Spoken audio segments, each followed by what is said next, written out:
बंदी छोड़ सतगुरु रामपाल जी भगवान की जय हो।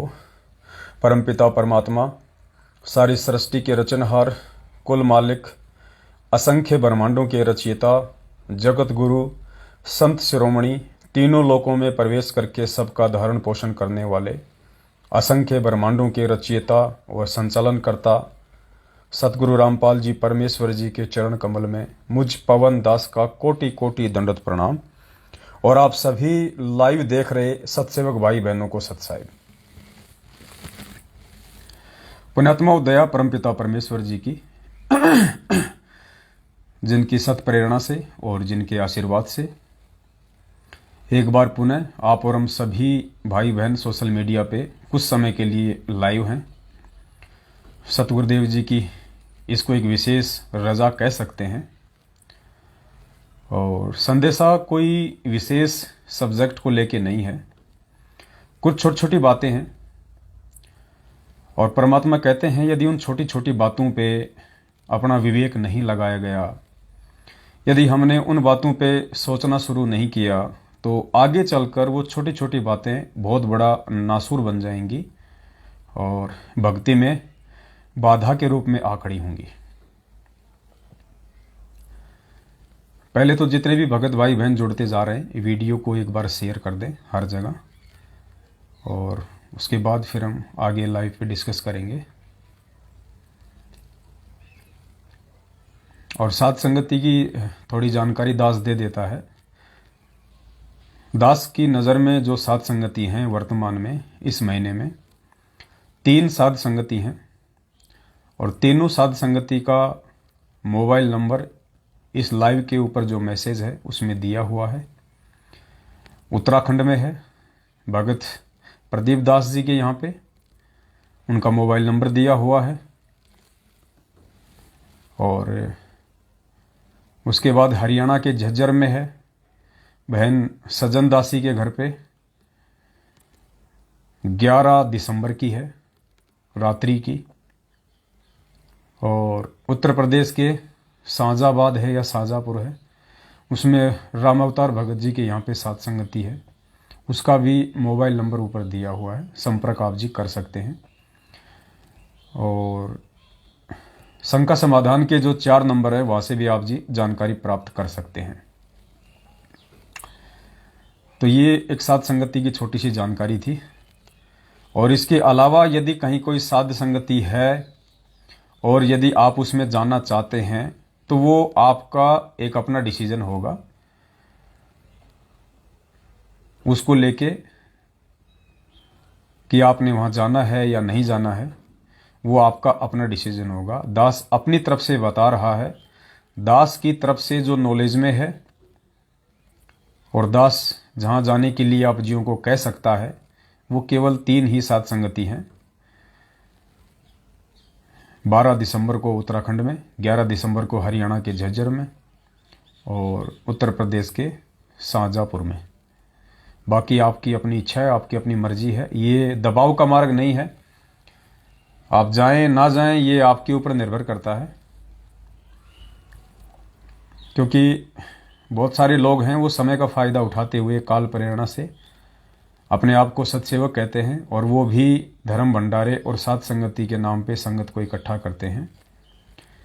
वो कितना मर्यादाओं में है, कितना मर्यादाओं में नहीं है, ये दास नहीं जानता है, इसलिए दास रिकमेंड नहीं करेगा।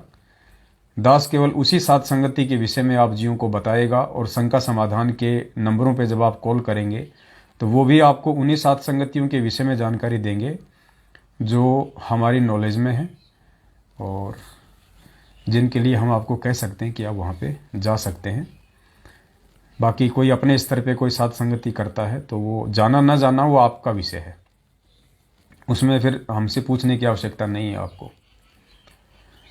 तो पुण्यात्माओं, काफ़ी भगत भाई बहन जुड़ चुके हैं, तो छोटा सा संदेशा था, आपने बहुत ध्यान से सुनना है। और अब समय आ गया है कि हम खाली इन बातों को सुनने से ऊपर उठ के अपने जीवन में उतारें। जो हम सुनते हैं साथ संगतियों के माध्यम से परमेश्वर के वचन, उनको अब हम अपने जीवन में उतारना शुरू कर दें। क्योंकि साध संगतियों में आप आते हो या गुरुदेव के वचन आप सुनते हो, और उन वचनों को यदि आप अपने जीवन में नहीं उतारते हो या उतारना शुरू नहीं करते हो तो इसके भयंकर दुष्परिणाम आगे चल के हम सबको भोगने पड़ेंगे। 2022 निकट है और हम सबको पता है कि परमेश्वर जेल में बैठने नहीं आए हैं। उनके लिए एक एक पल भारी हो रहा है। इंतजार किस चीज का है ये भी आप और हम सब जानते हैं। तो अब हम सोच समझ के और संभल कर चलना सीख लें इस भक्ति मार्ग पर। ये कोई बच्चों का खेल नहीं है, ये परमात्मा का भक्ति मार्ग है। इसे या तो अभी तक हमने अच्छे से समझा नहीं है, और समझ लिया है तो फिर हम लोग गफलतबाजी बहुत ज़्यादा कर रहे हैं। ये सीरियस होके चलने का समय है। 2021 जाने को है, 2022 नज़दीक है, और 2021 से भी भयंकर होगा 2022। कब होगा, किस समय होगा, किस प्रारूप को लेके होगा, कोई महामारी होगी, कोई युद्ध होगा, कोई संकट आएगा, वो परमेश्वर जाने क्या होगा। लेकिन 2021 से भयंकर होगा, इतना हमें ज़रूर पता है। जब तक परमेश्वर जेल से बाहर नहीं आ जाते हैं तब तक दुनिया के लिए हर दिन संकट भरा है, चुनौती भरा है, और विशेषकर हम भगत भाई बहनों के लिए।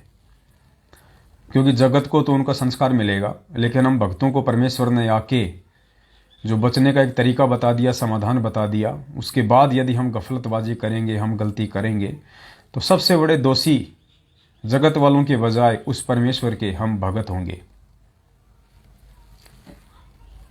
तो पुण्यात्माओं, एक तो जो अहम बात है वो ये है कि अब हम उस परमेश्वर के वचनों को जो हम सन 1994 से 2014 तक सुनते आए हैं, इतने सत्संग परमेश्वर ने किए हैं, इतने वचन अपनी आत्माओं को दिए हैं, उस आधार से सबसे पहले तो हमें यह पहचान हो जानी चाहिए कि इस पूरी पृथ्वी पे यदि कोई परमेश्वर है, कोई परमात्मा है, कोई असल में भगवान है, गॉड है, रब है, अल्लाह है, खुदा है, तो परमपिता परमेश्वर सतगुरु रामपाल जी भगवान है। उनके अलावा धरती पे और कोई परमात्मा, कोई परमेश्वर नहीं है। और उसके बाद उस परमेश्वर ने जो वचन आप और हमें अपने जीवन में अमल में लाने के लिए दिए हैं, क्योंकि ये सत्संग जो किए हैं परमपिता परमेश्वर ने, यही उनके असली वचन हैं। उन्होंने अपनी पुस्तक में जो लिख दिया हमारे लिए, वही उनका असली वचन है। जो सत्संग उन्होंने डीवीडीज में, मेमोरी कार्ड में डाल दिए हैं, हमारे मोबाइल में हैं, वो उस परमेश्वर के, उस असली खुदा के असली वचन हैं। उसके अलावा धरती पे और कोई वचन नहीं है जिन पे हम यकीन कर सकें। ये परमेश्वर के ताज़ा ताज़ा वचन हैं, सन 1994 से 2014 तक किए गए सत्संग। तो अब हम इन वचनों पर सोचना शुरू कर दें, विचार करना शुरू कर दें। गफलतबाजी में हम बहुत जी चुके हैं। अब वो बच्चों वाली नादानियां हम ना करें जो 90% संगत कर रही है, क्योंकि 90% संगत सतगुरु रामपाल जी भगवान की 90% संगत काल प्रेरित है। 90% संगत के ऊपर कभी भी काल की कुल्हाड़ी चल सकती है। इनको केवल अपने संस्कार मिल रहे हैं, या तो पिछले जन्म के या वर्तमान में जितने समय इन लोगों ने गुरुदेव की संगत में रह के और मर्यादा निभा के जो सत भक्ति की है, केवल उसी आधार से इनकी बैटरी चल रही है। बाकी 90% संगत के ऊपर सतगुरुदेव जी का आशीर्वाद नहीं है। और 90% में वो आते हैं जो सतलोक आश्रम मैनेजमेंट हरियाणा वालों के पीछे अंधे होके चल रहे हैं, जो परमेश्वर के वचनों को साइड में रखे हुए हैं, और जैसा उनको आदेश बता दिया जाता है वो ज्ञान से मेल खाता है या नहीं खाता है, इन सब बातों से उन लोगों को फिलहाल कोई लेना देना नहीं है। ऐसे लोग जो भगत का चोला पहन के सारे कर्म जगत वाले ही कर रहे हैं, जिनके पास में कोई मर्यादा नहीं है, उन लोगों की बैटरी चल रही है, और वे सभी लोग काल प्रेरित हैं। जैसा चाहेगा आने वाले समय में काल उनको नाच नचाएगा, और वर्तमान में आपकी आंखों के समय नचा भी रहा है। आप देख भी रहे हैं, आए दिन लोग मर रहे हैं, हमारे भगत भाई बहन। सतनाम प्राप्त हों, सारनाम प्राप्त हों, अकाल मौतें मर रहे हैं। तो पुण्यात्माओं, अब ये गफलत में जीने का समय नहीं है। वो 90% तो काल की हद में है, उनको तो छोड़ दीजिए आप। दास बात उन 10% की कर रहा है जो सत्सेवकों के रूप में जाने और पहचाने जाते हैं। और आज का वीडियो उन 10% सत्सेवकों के लिए है। उन 10% में भी 50% सत्सेवक नहीं है। 50% खाली देखा देखी में भोग लगा रहे हैं, खाली देखा देखी में साध संगतियों में आ रहे हैं। उनके अंदर एक भगत के गुण और लक्षण नहीं है। और यदि समय रहते उन 50% लोगों ने यदि अपने आचरण में, अपनी नैतिकता में, अपने विचारों में, अपने स्वभाव में चेंजेस नहीं किए, तो परमेश्वर अपना आशीर्वाद भरा हाथ उनके सिर से भी हटा लेगा। क्योंकि ये परमात्मा निर्मोही है। परम शक्ति संगीतम रिद्धि सिद्धि दाता सोही अविगत गुण अतीतम सत्य पुरुष निर्मोही। हम रोज पढ़ते हैं मंगलाचरण में। 10% जो सत्सेवक हैं उनमें से भी 50% खाली देखा देखी में सत्सेवक बने हुए हैं, जो उस अंतर्यामी परमात्मा से बिल्कुल भी छुपा हुआ नहीं है। और उस परमेश्वर को धोखा कोई नहीं दे सकता।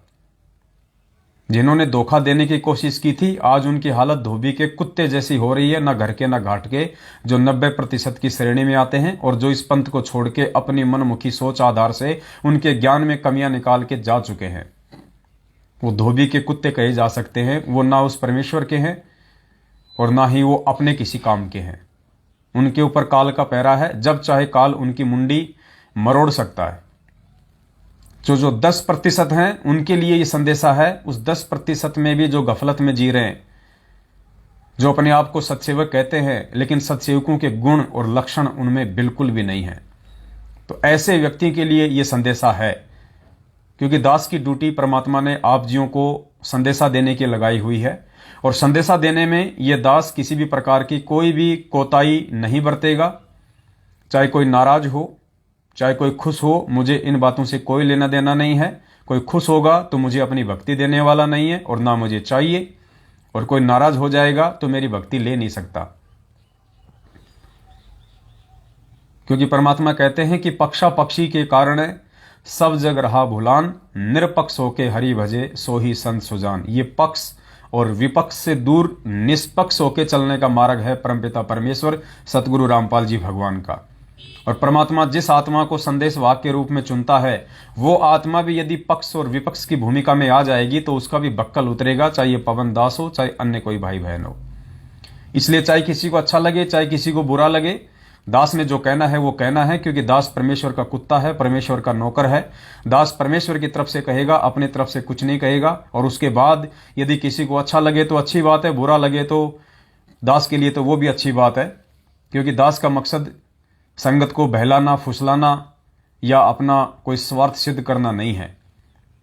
अगर मेरे मन में भी इस तरह के घटिया विचार उत्पन्न होने लग गए तो मैं परमेश्वर का दोषी हो जाऊंगा, और उसी दिन से परमात्मा अपना आशीर्वाद भरा पंजा मेरे सिर से भी उठा लेगा। फिर मेरा कोई मतलब, कोई औचित्य इस भक्ति मार्ग में भक्ति करने का या किसी को संदेशा देने का नहीं रह जाएगा। इसलिए दास को परमेश्वर ने जो भूमिका दी है, जो सेवा दी है, दास तन मन धन से उसे निभाने का पूरा प्रयास करेगा। उसमें चाहे किसी को अच्छा लगे, चाहे किसी को बुरा लगे। तो 2022 नजदीक है, भयंकर विनाशकारी समय है, इसको नकारा नहीं जा सकता है। 2021 से भी बढ़ चढ़ के विनाशकारी ये वर्ष होगा। क्योंकि ये परमात्मा जेल में बैठने नहीं आए हैं, और बगैर इस दुनिया को अपनी औकात याद दिलाए वो परमात्मा जेल से बाहर नहीं आने वाला है। भविष्यवाणियों में तो यहां तक साबित हो चुका है कि वो महापुरुष उस समय आएगा जब पूरे हिंदुस्तान में आर्मी शासन लागू होगा, इमरजेंसी लगी होगी पूरे इंडिया में, आर्मी शासन लागू होगा, राष्ट्रपति शासन। इस कदर भयंकर तबाही इस देश के अंदर मच जाएगी और बाहर मच जाएगी। उस समय वो परमात्मा सारी दुनिया के सामने प्रकट होगा जो आज हिसार जेल में बैठा हुआ है। दुनिया इस बात से अनभिज्ञ है, लेकिन आप भगत इस बात से अनभिज्ञ नहीं है। आप सबको अच्छे से पता है कि वो कल की अवतार कौन है, वो कल युग का अवतार कौन है, वो असली मसीहा कौन है, वो असली खुदा कौन है। दुनिया भले इस बात से बेखबर है, और दुनिया को बता भी दोगे तो वर्तमान में सतगुरुदेव जी की पोजीशन को देख के, उनकी हिसार जेल वाली स्थिति को देख के, वो लोग उन्हें मसीहा के रूप में, परमेश्वर के रूप में कतई स्वीकार नहीं करेंगे, क्योंकि उनकी बुद्धि का स्तर इतना नहीं है, वे परमेश्वर के संपर्क में नहीं हैं, उन्होंने गुरुदेव के सत्संग नहीं सुने हैं। क्योंकि यहां तो खुद गुरुदेव के अपने 90% भगत ही उन्हें परमात्मा के रूप में स्वीकार नहीं कर रहे हैं। दुनिया वालों के तो हम बात ही क्या करें। तो बाकी जो 10% हैं, उनमें से भी जो 50% देखा देखी में सत्सेवक बने हुए हैं, वो भाई जरा कान खोल के सुन लें। आप लोगों के लिए भी आने वाला 2022 उसी प्रकार भयंकर साबित हो सकता है जिस प्रकार उन 90% के लिए होने वाला है। परमात्मा कहते हैं, दासा तन नेड़े नहीं और नाम धरावे दास, कि दास के तो लक्षण है ही नहीं हमारे अंदर, भगत के तो लक्षण है ही नहीं, और हम अपना नाम रखवाते हैं दास भगत। तो परमेश्वर कहते हैं कि दासा तन नेड़े नहीं, नेड़े यानी नजदीक, दासा तन नेड़े नहीं और नाम धरावे दास, पानी के पिए बिना कैसे बुझेगी प्यास। अर्थात हम दास या भगत उस समय बनते हैं जब हमारे अंदर दास और भगत के जो गुण हैं, लक्षण हैं, जो परमेश्वर ने हमें अपने अमृत वचनों में, सत्संगों में समझाए बताए हैं, हम उनको अपने ऊपर धारण ना कर लें, तब तक हम दास या भगत की भूमिका में नहीं आ सकते। ठीक इसी प्रकार सत्सेवक नाम रखवा लेना एक अलग बात है, लेकिन सत्सेवक के जो असली जो गुण हैं, लक्षण हैं, उनको अपने अंदर लाना, धारण करना एक दूसरी बात है। तो 50% जो लोग हैं वर्तमान में, क्योंकि दास इन दिनों कुछ भगत भाई बहनों की ऐसी ही हरकतें देख रहा है, दास के सामने आई है, उस आधार से दास का मन भी बड़ा खिन्न हुआ कि इतनी साध संगति करने के बाद भी इन लोगों में जरा भी बदलाव नहीं आया है। तो फायदा क्या हुआ फिर साध संगतियों में आने का, सत्सेवकों की संगति करने का, अपने आप को सत्सेवक कहने का। पुण्यात्माओं, इन साध संगतियों का मुख्य मकसद क्या है, दास आपको पहले भी बता चुका है, आज एक बार फिर से बता देता है। आप किसी भी साध संगति में अगर आए तो भंडारा करने के मकसद से ना आए। भंडारा तो परमेश्वर ने आपको दिया हुआ है, आप अपने घर पे जो खाना बनाते हैं वो भी भंडारा ही है।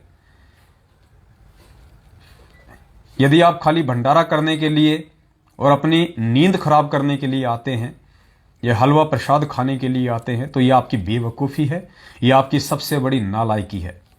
मालिक अंतर्यामी है, उनसे कुछ भी छुपा हुआ नहीं है। आप किसी भगत को धोखा दे सकते हो, आप अपने भाई बहनों को धोखा दे सकते हो, लेकिन आप उस अंतर्यामी परमेश्वर को धोखा नहीं दे सकते जो हिसार जेल में बैठा है और दूसरे रूप में वो साध संगति में आता है अपने बच्चों को आशीर्वाद देने के लिए। आप उस परमेश्वर को धोखा नहीं दे सकते।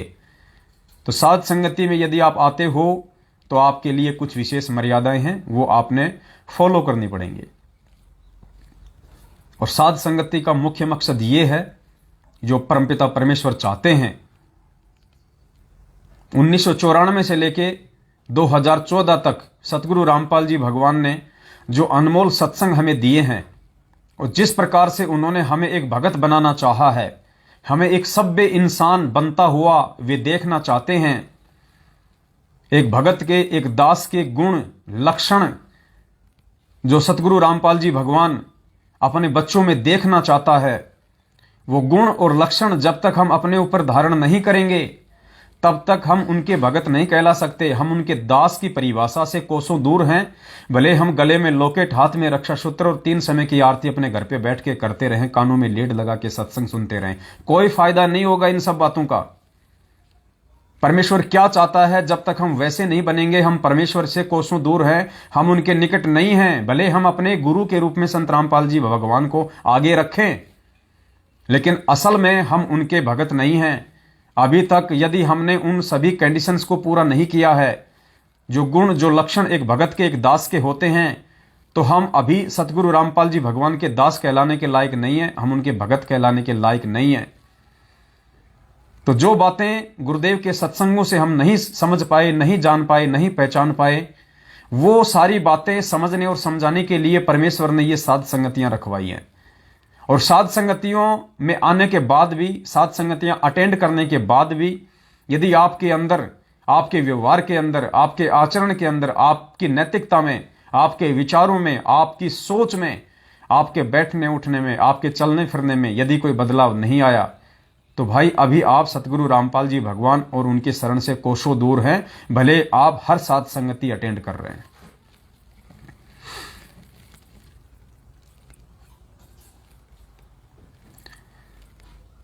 एक छोटा सा एग्जाम्पल दास आपको देना चाहेगा। अभी जोधपुर की साथ संगति हुई, परमेश्वर ने बहुत बड़ी रजा की, बहुत काफी संख्या में भगत भाई बहन आए, अच्छी बात है। और सबने पूरी रात बैठ के साथ संगति का लुत्फ उठाया, आनंद उठाया, सबकी आत्मा गदगद हुई। किसी का भी रात्रि को सोने का जी नहीं कर रहा था। परमेश्वर के बच्चे चाय राम पे चाय राम, गुड राम, अन्य प्रकार की सेवाओं में लगे हुए थे अपने भाई बहनों के।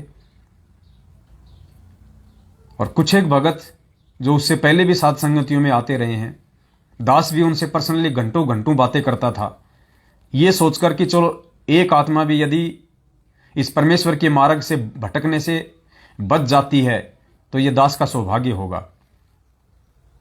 उसके बाद वो लोग भी विचलित होते जा रहे हैं, और ना कुछ बातों को लेके, छोटी छोटी बातों को लेके, जिस बात का जिक्र भी नहीं करना चाहिए था, जिस बात का मन में कोई सवाल भी नहीं पैदा होना चाहिए था, उन छोटी छोटी माइनर बातों को लेके वो अपने मन में शंका पाल रहे हैं। तो क्या फायदा तुम्हारे भगत होने का? क्या फायदा तुम लोगों का साथ संगति से ज्वाइन होने का? क्या फायदा तुम लोगों का रातों को जाग जाग के अपनी आंखों को खराब करने का? इससे अच्छा तो अपने घर पे बैठे रहो, जैसा तुम पहले कर रहे थे वैसा अपने करते रहो। अगर साथ संगति में आके भी तुम्हारे व्यवहार में, तुम्हारी सोच में यदि बदलाव नहीं आता है तो कोई फायदा नहीं है तुम लोगों का साथ संगतियों में आने का। फिर तो वो कहानी सिद्ध हो जाएगी जो परमेश्वर बताते हैं कि कोटि वर्ष करो संगत संतों की, पत्थर का जल में क्या भीजे, एक चंदन बन में रंग ला दे, बांस बिटंबी ना सीजे। परमात्मा कहते हैं यदि पत्थर को 1 करोड़ वर्ष तक पानी में डाल के रखा जाए और 1 करोड़ वर्ष बाद यदि उसको बाहर निकाला जाए और दूसरे पत्थर के साथ यदि उसको रगड़ा जाए तो आग की चिंगारी यूं की यूं उठेगी, उसमें कुछ भी बदलाव नहीं होता है। अगर साध संगतियों से जुड़ने के बाद भी तुम अपने व्यवहार में, अपने स्वभाव में, अपनी सोच में बदलाव नहीं लाना चाहते हो तो भाई ये तुम्हारी अपनी कमजोरी है। फिर ऐसे व्यक्ति, उनसे हाथ जोड़ के विनती है वो साध संगतियों में आके भीड़ इकट्ठी ना करें। जैसा वो पहले कर रहे थे वैसा वो करते रहें। भाई ये परमेश्वर का मार्ग है, और ज्यादा दोषी बन जाओगे फिर तुम। ये नौटंकी, ये दिखावा भगत का नहीं चलेगा। तुम पवन दास को मूर्ख बना सकते हो, संगत को मूर्ख बना सकते हो, परमपिता परमेश्वर को मूर्ख नहीं बना सकते। एक भाई था, उसने बहुत अच्छी सेवा की, पूरी रात जागता रहा। नाम नहीं बताऊंगा, हो सकता है उसकी आत्मा पे आघात पहुंचे। और मुझ पवन दास का ये बिल्कुल भी ये मकसद, ये प्रयोजन नहीं है कि किसी भी आत्मा को आघात पहुंचाया जाए। और जबरदस्ती यदि उसको आघात पहुंचता है तो उसमें मेरा कोई दोष नहीं है।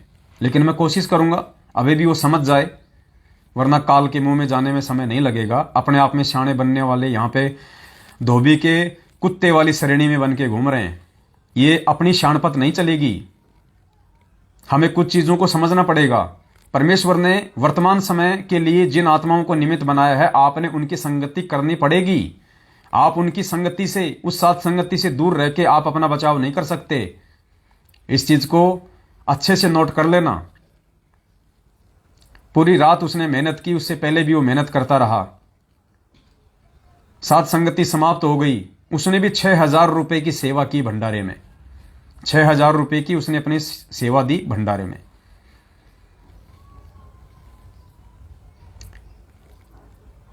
और दास जिससे 1 साल से संपर्क में है, घंटों घंटों उससे बात होती है, और उस साथ संगति में एक नालायक काल प्रेरित व्यक्ति आ जाता है और मात्र आधा घंटे की उसके साथ में बातचीत करता है, और उस आधा घंटे की बातचीत से लगातार साथ संगतियों में आ रहे उस भाई के विचार तुरंत चेंज हो जाते हैं। उसके मन में दोष पैदा हो जाता है, मनसा पाप पैदा हो जाता है। और दास को डायरेक्ट फोन ना करके दूसरे भगत भाई बहनों को फोन कर करके कह रहा है कि भाई ये तो दोगला आचरण हो गया। तो उस भाई ने पूछा भाई क्या दोगला आचरण हो गया?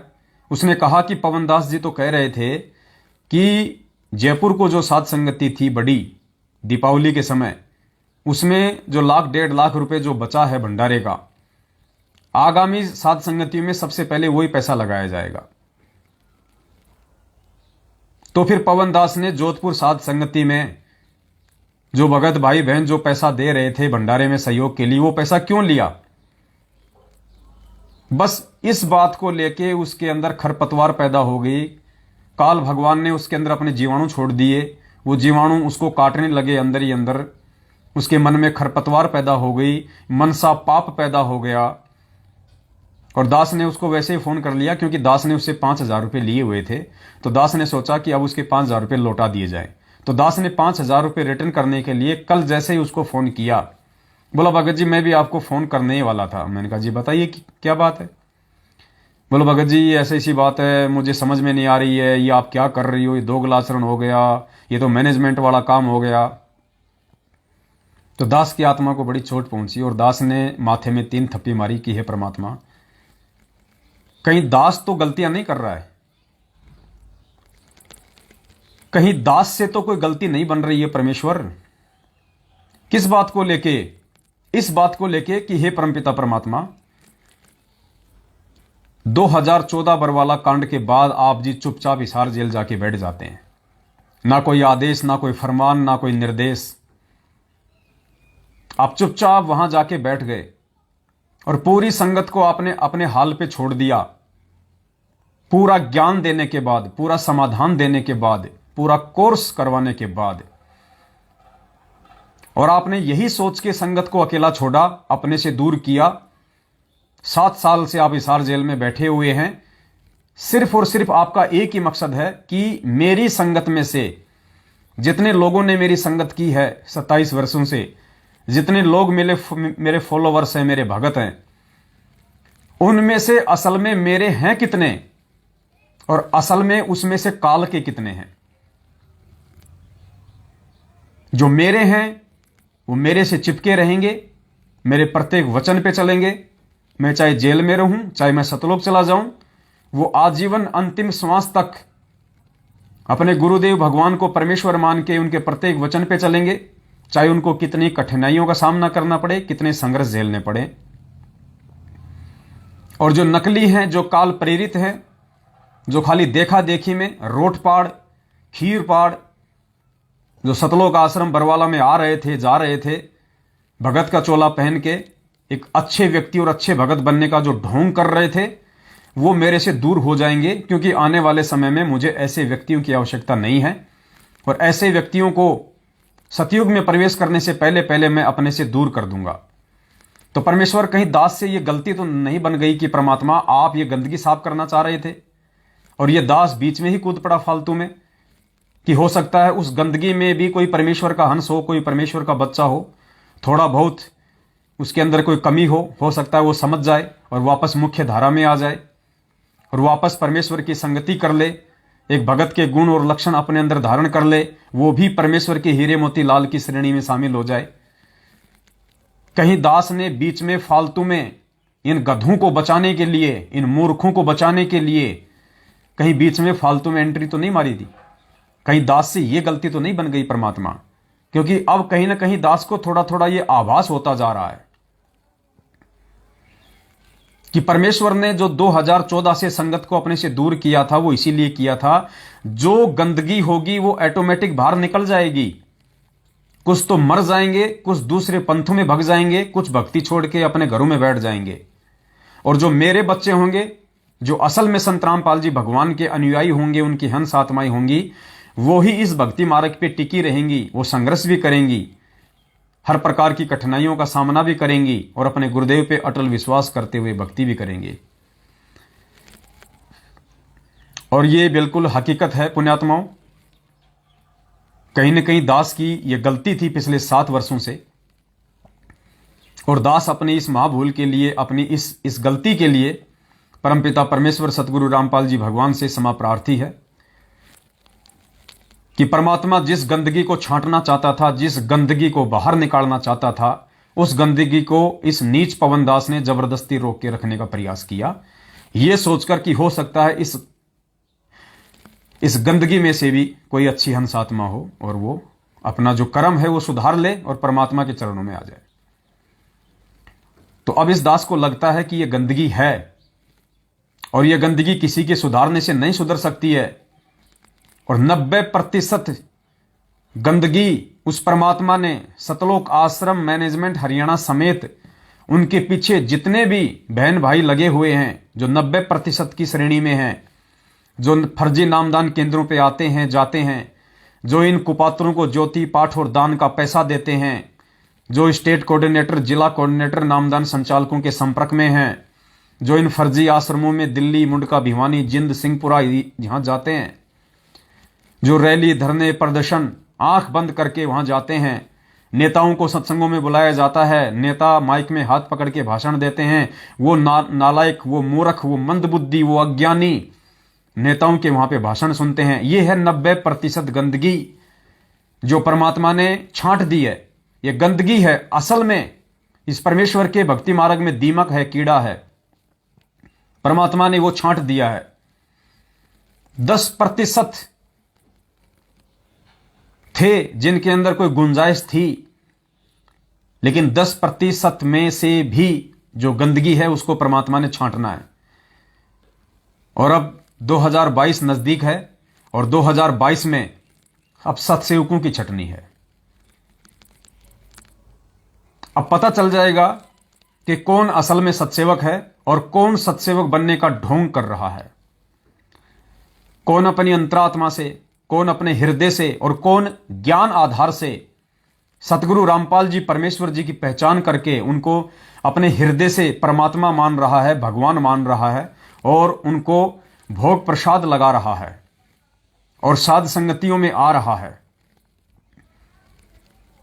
और कितने प्रतिशत जो खाली देखा देखी में सतगुरु रामपाल जी भगवान को अपने घर पे भोग लगा रहा है, कितने प्रतिशत हैं जो देखा देखी में, जिनके अंदर ना तो भगत के लक्षण हैं, ना दास के लक्षण हैं और ना ही वो आत्माएं सतगुरु रामपाल जी भगवान के भगत कहलाने के लायक हैं, जो साध संगतियों में भी आ रहे हैं। ये धीरे धीरे इनकी छटनी हो जाएगी, वो चाहे अपने अंदर कितने ही होशियार क्यों ना बने, चाहे कोई कितना ही बड़ा सेवादार बनने का दिखावा नाटक ढोंग क्यों ना करे, कोई कितनी ही अच्छी मृदु भाषा बोलने की नौटंकी क्यों ना करे, कोई कितनी ज्यादा सेवा करने का प्रयास क्यों ना करे, अगर उसके अंदर दास के गुण नहीं है, भगत के लक्षण नहीं है और यदि सतगुरु रामपाल जी भगवान उसको रिजेक्ट कर चुके हैं, तो वो व्यक्ति ज्यादा दिन तक साध संगतियों में भी अपनी नौटंकी नहीं दिखा पाएगा, नहीं चला पाएगा, उसका ढोंग ज्यादा लंबे समय तक नहीं चलेगा, क्योंकि वो अंदर से परमेश्वर को परमेश्वर नहीं मान रहा। तो ऐसे जो भगत हैं, जो खाली एक भगत बनने का ढोंग कर रहे हैं, दिखावा कर रहे हैं, जो एक पत्थर के समान है, लाख के समान है। लाख, परमेश्वर ने बताया लाख एक धातु होती थी जिसकी पहले चूड़ियां बनती थी, लाख की।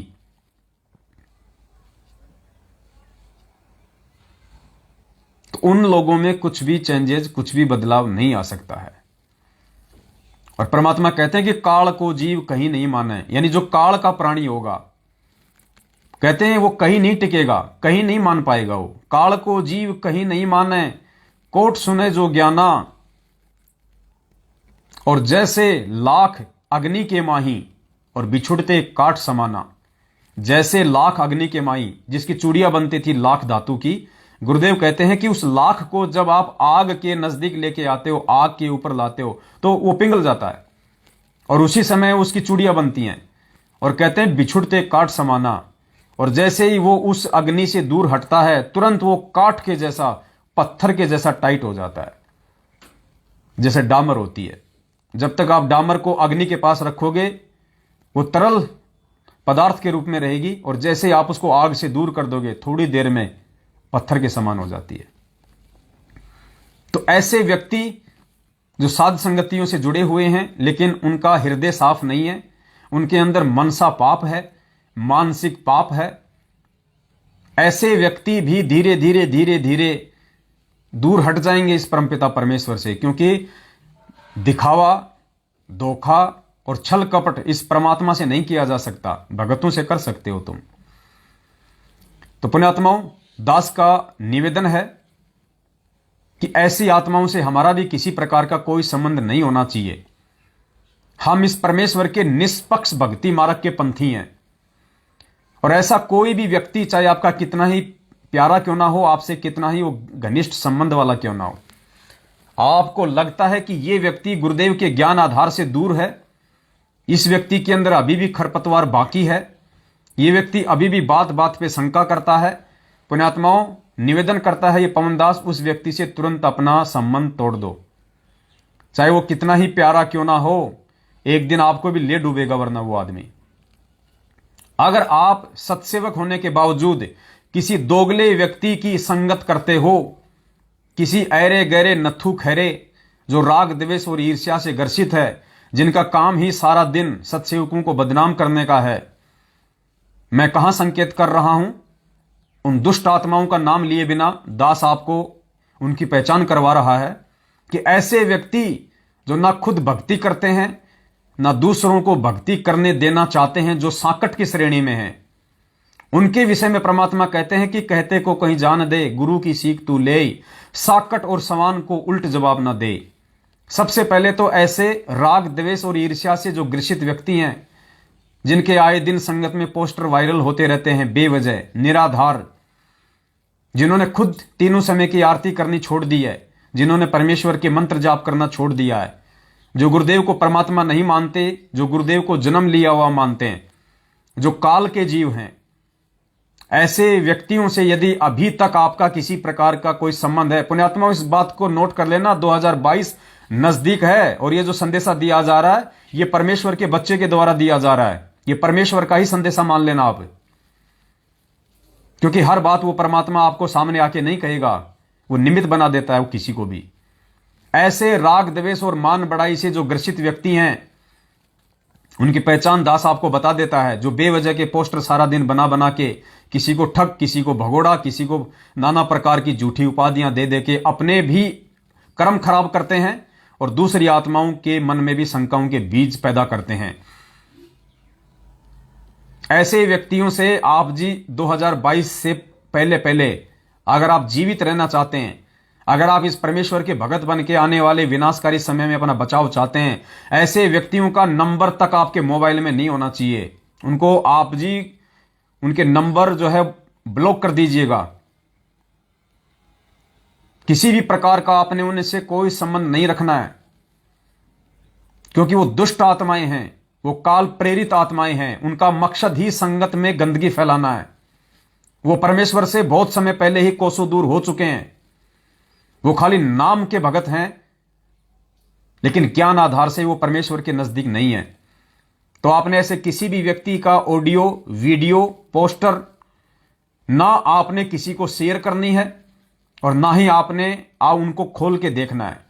कोई भी व्यक्ति यदि आपको ऐसे मनवश काल प्रेरित राग द्वेष और ईर्ष्या से ग्रसित व्यक्ति के ऑडियो, वीडियो या पोस्टर भेजता है, सबसे पहले तो जिसने आपको भेजा है आप उसको ब्लॉक मार दीजिएगा। वो गंदगी है, वरना हमेशा आपको परेशान करेगा।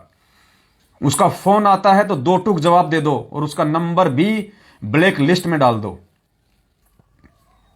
बिल्कुल संपर्क नहीं रखना आपने। ये बातें कान खोल के सुन लेना, दास बार बार नहीं बताएगा।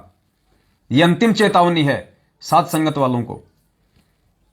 यदि आप किसी भी ऐसे मनवश व्यक्ति के संपर्क में हैं अभी तक, और यदि आप उसके ऑडियो, वीडियो, पोस्टर यदि आप देखते हैं, यदि आप उसके ऑडियो, वीडियो, पोस्टर को खोल के देख रहे हैं, तो कहीं ना कहीं आपके अंदर अभी शंका है। आप अभी पूर्णतया इस परमेश्वर के मार्ग में संतुष्ट नहीं है। और जिन आत्माओं को परमात्मा ने सात संगतियों के लिए निमित्त बना रखा है, कहीं ना कहीं उन पर भी अभी तक आपको कोई शंका है, पूर्णतया विश्वास नहीं है। तो ऐसे व्यक्तियों का भी आने वाले समय में बचाव असंभव है। इस परमेश्वर के मार्ग में 2 नावों की सवारी नहीं चलेगी। परमात्मा कहते हैं संत ना छोड़े संतता, चाहे कोटिक मिले असंत। ये 2 नावों में सवारी करने वाला मार्ग नहीं है। जो 2 नावों में सवारी करेगा उसकी टांग फटेगी। वो भी सतगुरु रामपाल जी भगवान का दास और भगत की श्रेणी में नहीं गिना जाएगा, चाहे वो कितने ही साथ संगति अटेंड क्यों ना करता रहे। तो जिसने आगामी विनाशकारी समय में उस काल भगवान के कहर से बचना है, वो इन पॉइंटों को नोट कर ले। ऐसे किसी भी मनवश व्यक्ति से जिसका आचरण, जिसके शब्द जिसके विचार, जिसकी बोलचाल, जिसकी भाषा, जिसका आचरण सतगुरुदेव जी के ज्ञान आधार से और आपके गुरुदेव के वचनों से मेल नहीं खाता है, उस व्यक्ति से तुरंत अपना आध्यात्मिक जो कनेक्शन है वो काट दीजिएगा, उसके नंबर ब्लॉक कर दीजिएगा और ब्लैक लिस्ट में डाल दीजिएगा। और किसी भी भाई बहन को आपने आगे उनका कोई भी ऑडियो वीडियो पोस्टर शेयर नहीं करना है, वरना सामने वाले का समय जो आप जी बर्बाद करने जा रहे हो वो गंदगी भेज के उसके दोषी भी परमात्मा आपको ठहराएगा। ये परमात्मा का मार्ग है, ना मान बढ़ाई का मार्ग है। पुण्यात्माओं, ये बच्चों का काम नहीं है। हमें यह परमात्मा सहज में मिल गया, हमें यह परमात्मा अपने घर में आके मिल गया, इसलिए हमें इसकी पहचान नहीं हो पा रही, हम इसकी महत्वता को नहीं जान पा रहे। अरे इसी भगवान को और इसी सतमार्ग को प्राप्त करने के लिए ऋषि मुनियों ने हजार हजार वर्षों तक तपस्या करके अपना शरीर गाल दिया। गुरुदेव कहते हैं उनकी आंखों की ये पलकें जमीन से टिक जाया करती थी, लेकिन उनको तो काल ने भी दर्शन नहीं दिए। भगवान के दर्शन तो सौपन की बात है, और तुम्हें साक्षात वो भगवान आके मिल गया, और उसके बाद भी आप अभी तक इसी राग द्वेष मान बढ़ाई ईर्ष्या, मैं उसकी भी सुनता हूं, मैं उसकी भी सुनता हूं। फिर तुम किसकी सुन रहे हो? फिर तुम भगवान के कहां सुन रहे हो? जब तुम्हें गंदगी में भी रहना है और तुम्हें स्वस्थता में भी रहना है, तुम कभी भी भगत नहीं बन पाओगे। तुमने एक रास्ता तय करना पड़ेगा अपना। तो ऐसे किसी भी व्यक्ति की संगत आज के बाद आप लोगों ने नहीं करनी है। और यदि आप इतनी जानकारी प्राप्त होने के बाद यदि आप उनकी संगति करोगे तो ध्यान रखना, अभी भी आप काल प्रेरित वाली भूमिका में हो। कभी भी आपका आचरण, आपके विचार रातों रात चेंज हो सकते हैं, जैसे उस भाई की हो गए जो जोधपुर साध संगति में आया था और जिसने दास को यह शब्द कह के कि आपने तो कहा था कि जयपुर भंडारे का जो पैसा बचा है वो आगामी भंडारे में लगाएंगे। अरे भैया, वहां भंडारे में जो आत्मा आई है जोधपुर में, वो क्या अपना सहयोग नहीं करेंगी? क्या साध संगतियां बंद हो चुकी हैं? सबको पता है कि जनवरी के महीने में जयपुर में सबसे बड़ी साध संगति होने जा रही है। तो जो पैसा हमारे पास में 1.5 लाख रखा हुआ है, क्या उससे काम हो जाएगा? जितना सामान आएगा वो 1.5 लाख से सारा सामान आ जाएगा। इन लोगों के अंदर कॉमन सेंस भी नहीं है, कॉमन सेंस भी, क्योंकि इनको शंका है। इनको अभी भी साध संगतियों में आके भी अपने भगत भाई बहनों पे विश्वास नहीं है इन लोगों को। भाई, एक टीम में एक ही कैप्टन होता है, 2 कैप्टन नहीं हो सकते। अगर भक्ति करनी है तो साध संगति से जुड़ना पड़ेगा, और साध संगति से जुड़ना पड़ेगा तो भगत रह के बनना पड़ेगा, भगत रह के रहना पड़ेगा। तुम सोचो कि मैं भी पवनदास बन जाऊं, मैं भी कैप्टन बन जाऊं, मैं भी सरदार बन जाऊं, जिंदगी में नहीं बन पाओगे। उल्टा काल भगवान तुम्हें खड्डे में डाल देगा। ये मान बढ़ाई का मार्ग नहीं है। ये पवनदास बनने के लिए पीठ पे लठ खाने पड़ते हैं। खा के दिखाओ जरा। तुम्हारी बोलने की औकात तो नहीं होती इन मैनेजमेंट वालों के सामने, सवाल करने की तो तुम्हारी औकात नहीं है इन लोगों के सामने, और तुम पवनदास बनने जा रहे हो।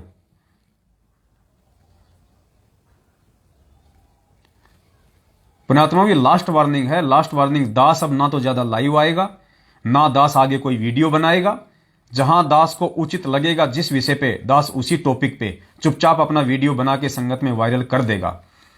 दास फालतू में सिरदर्दी मोल नहीं लेगा। जो बताना था उस परमेश्वर ने, जो समझाना था उस परमेश्वर ने, उस आधार से दास ने पिछले 7 वर्षों से आप जी को खूब सारे वीडियो ऑडियो बना के संदेश दे दिए। दास को भी सतलोक जाना है, दास को भी अपना आत्म कल्याण करवाना है। और मेरा आत्म कल्याण खाली ये वीडियो बनाने से नहीं होगा, आप लोगों को समझाने से मेरा आत्म कल्याण नहीं होगा। मेरा पेट भी उसी समय भरेगा जब मैं रोटी खाऊंगा। तो जब तक मैं भक्ति नहीं करूंगा मेरा भी कल्याण संभव नहीं है।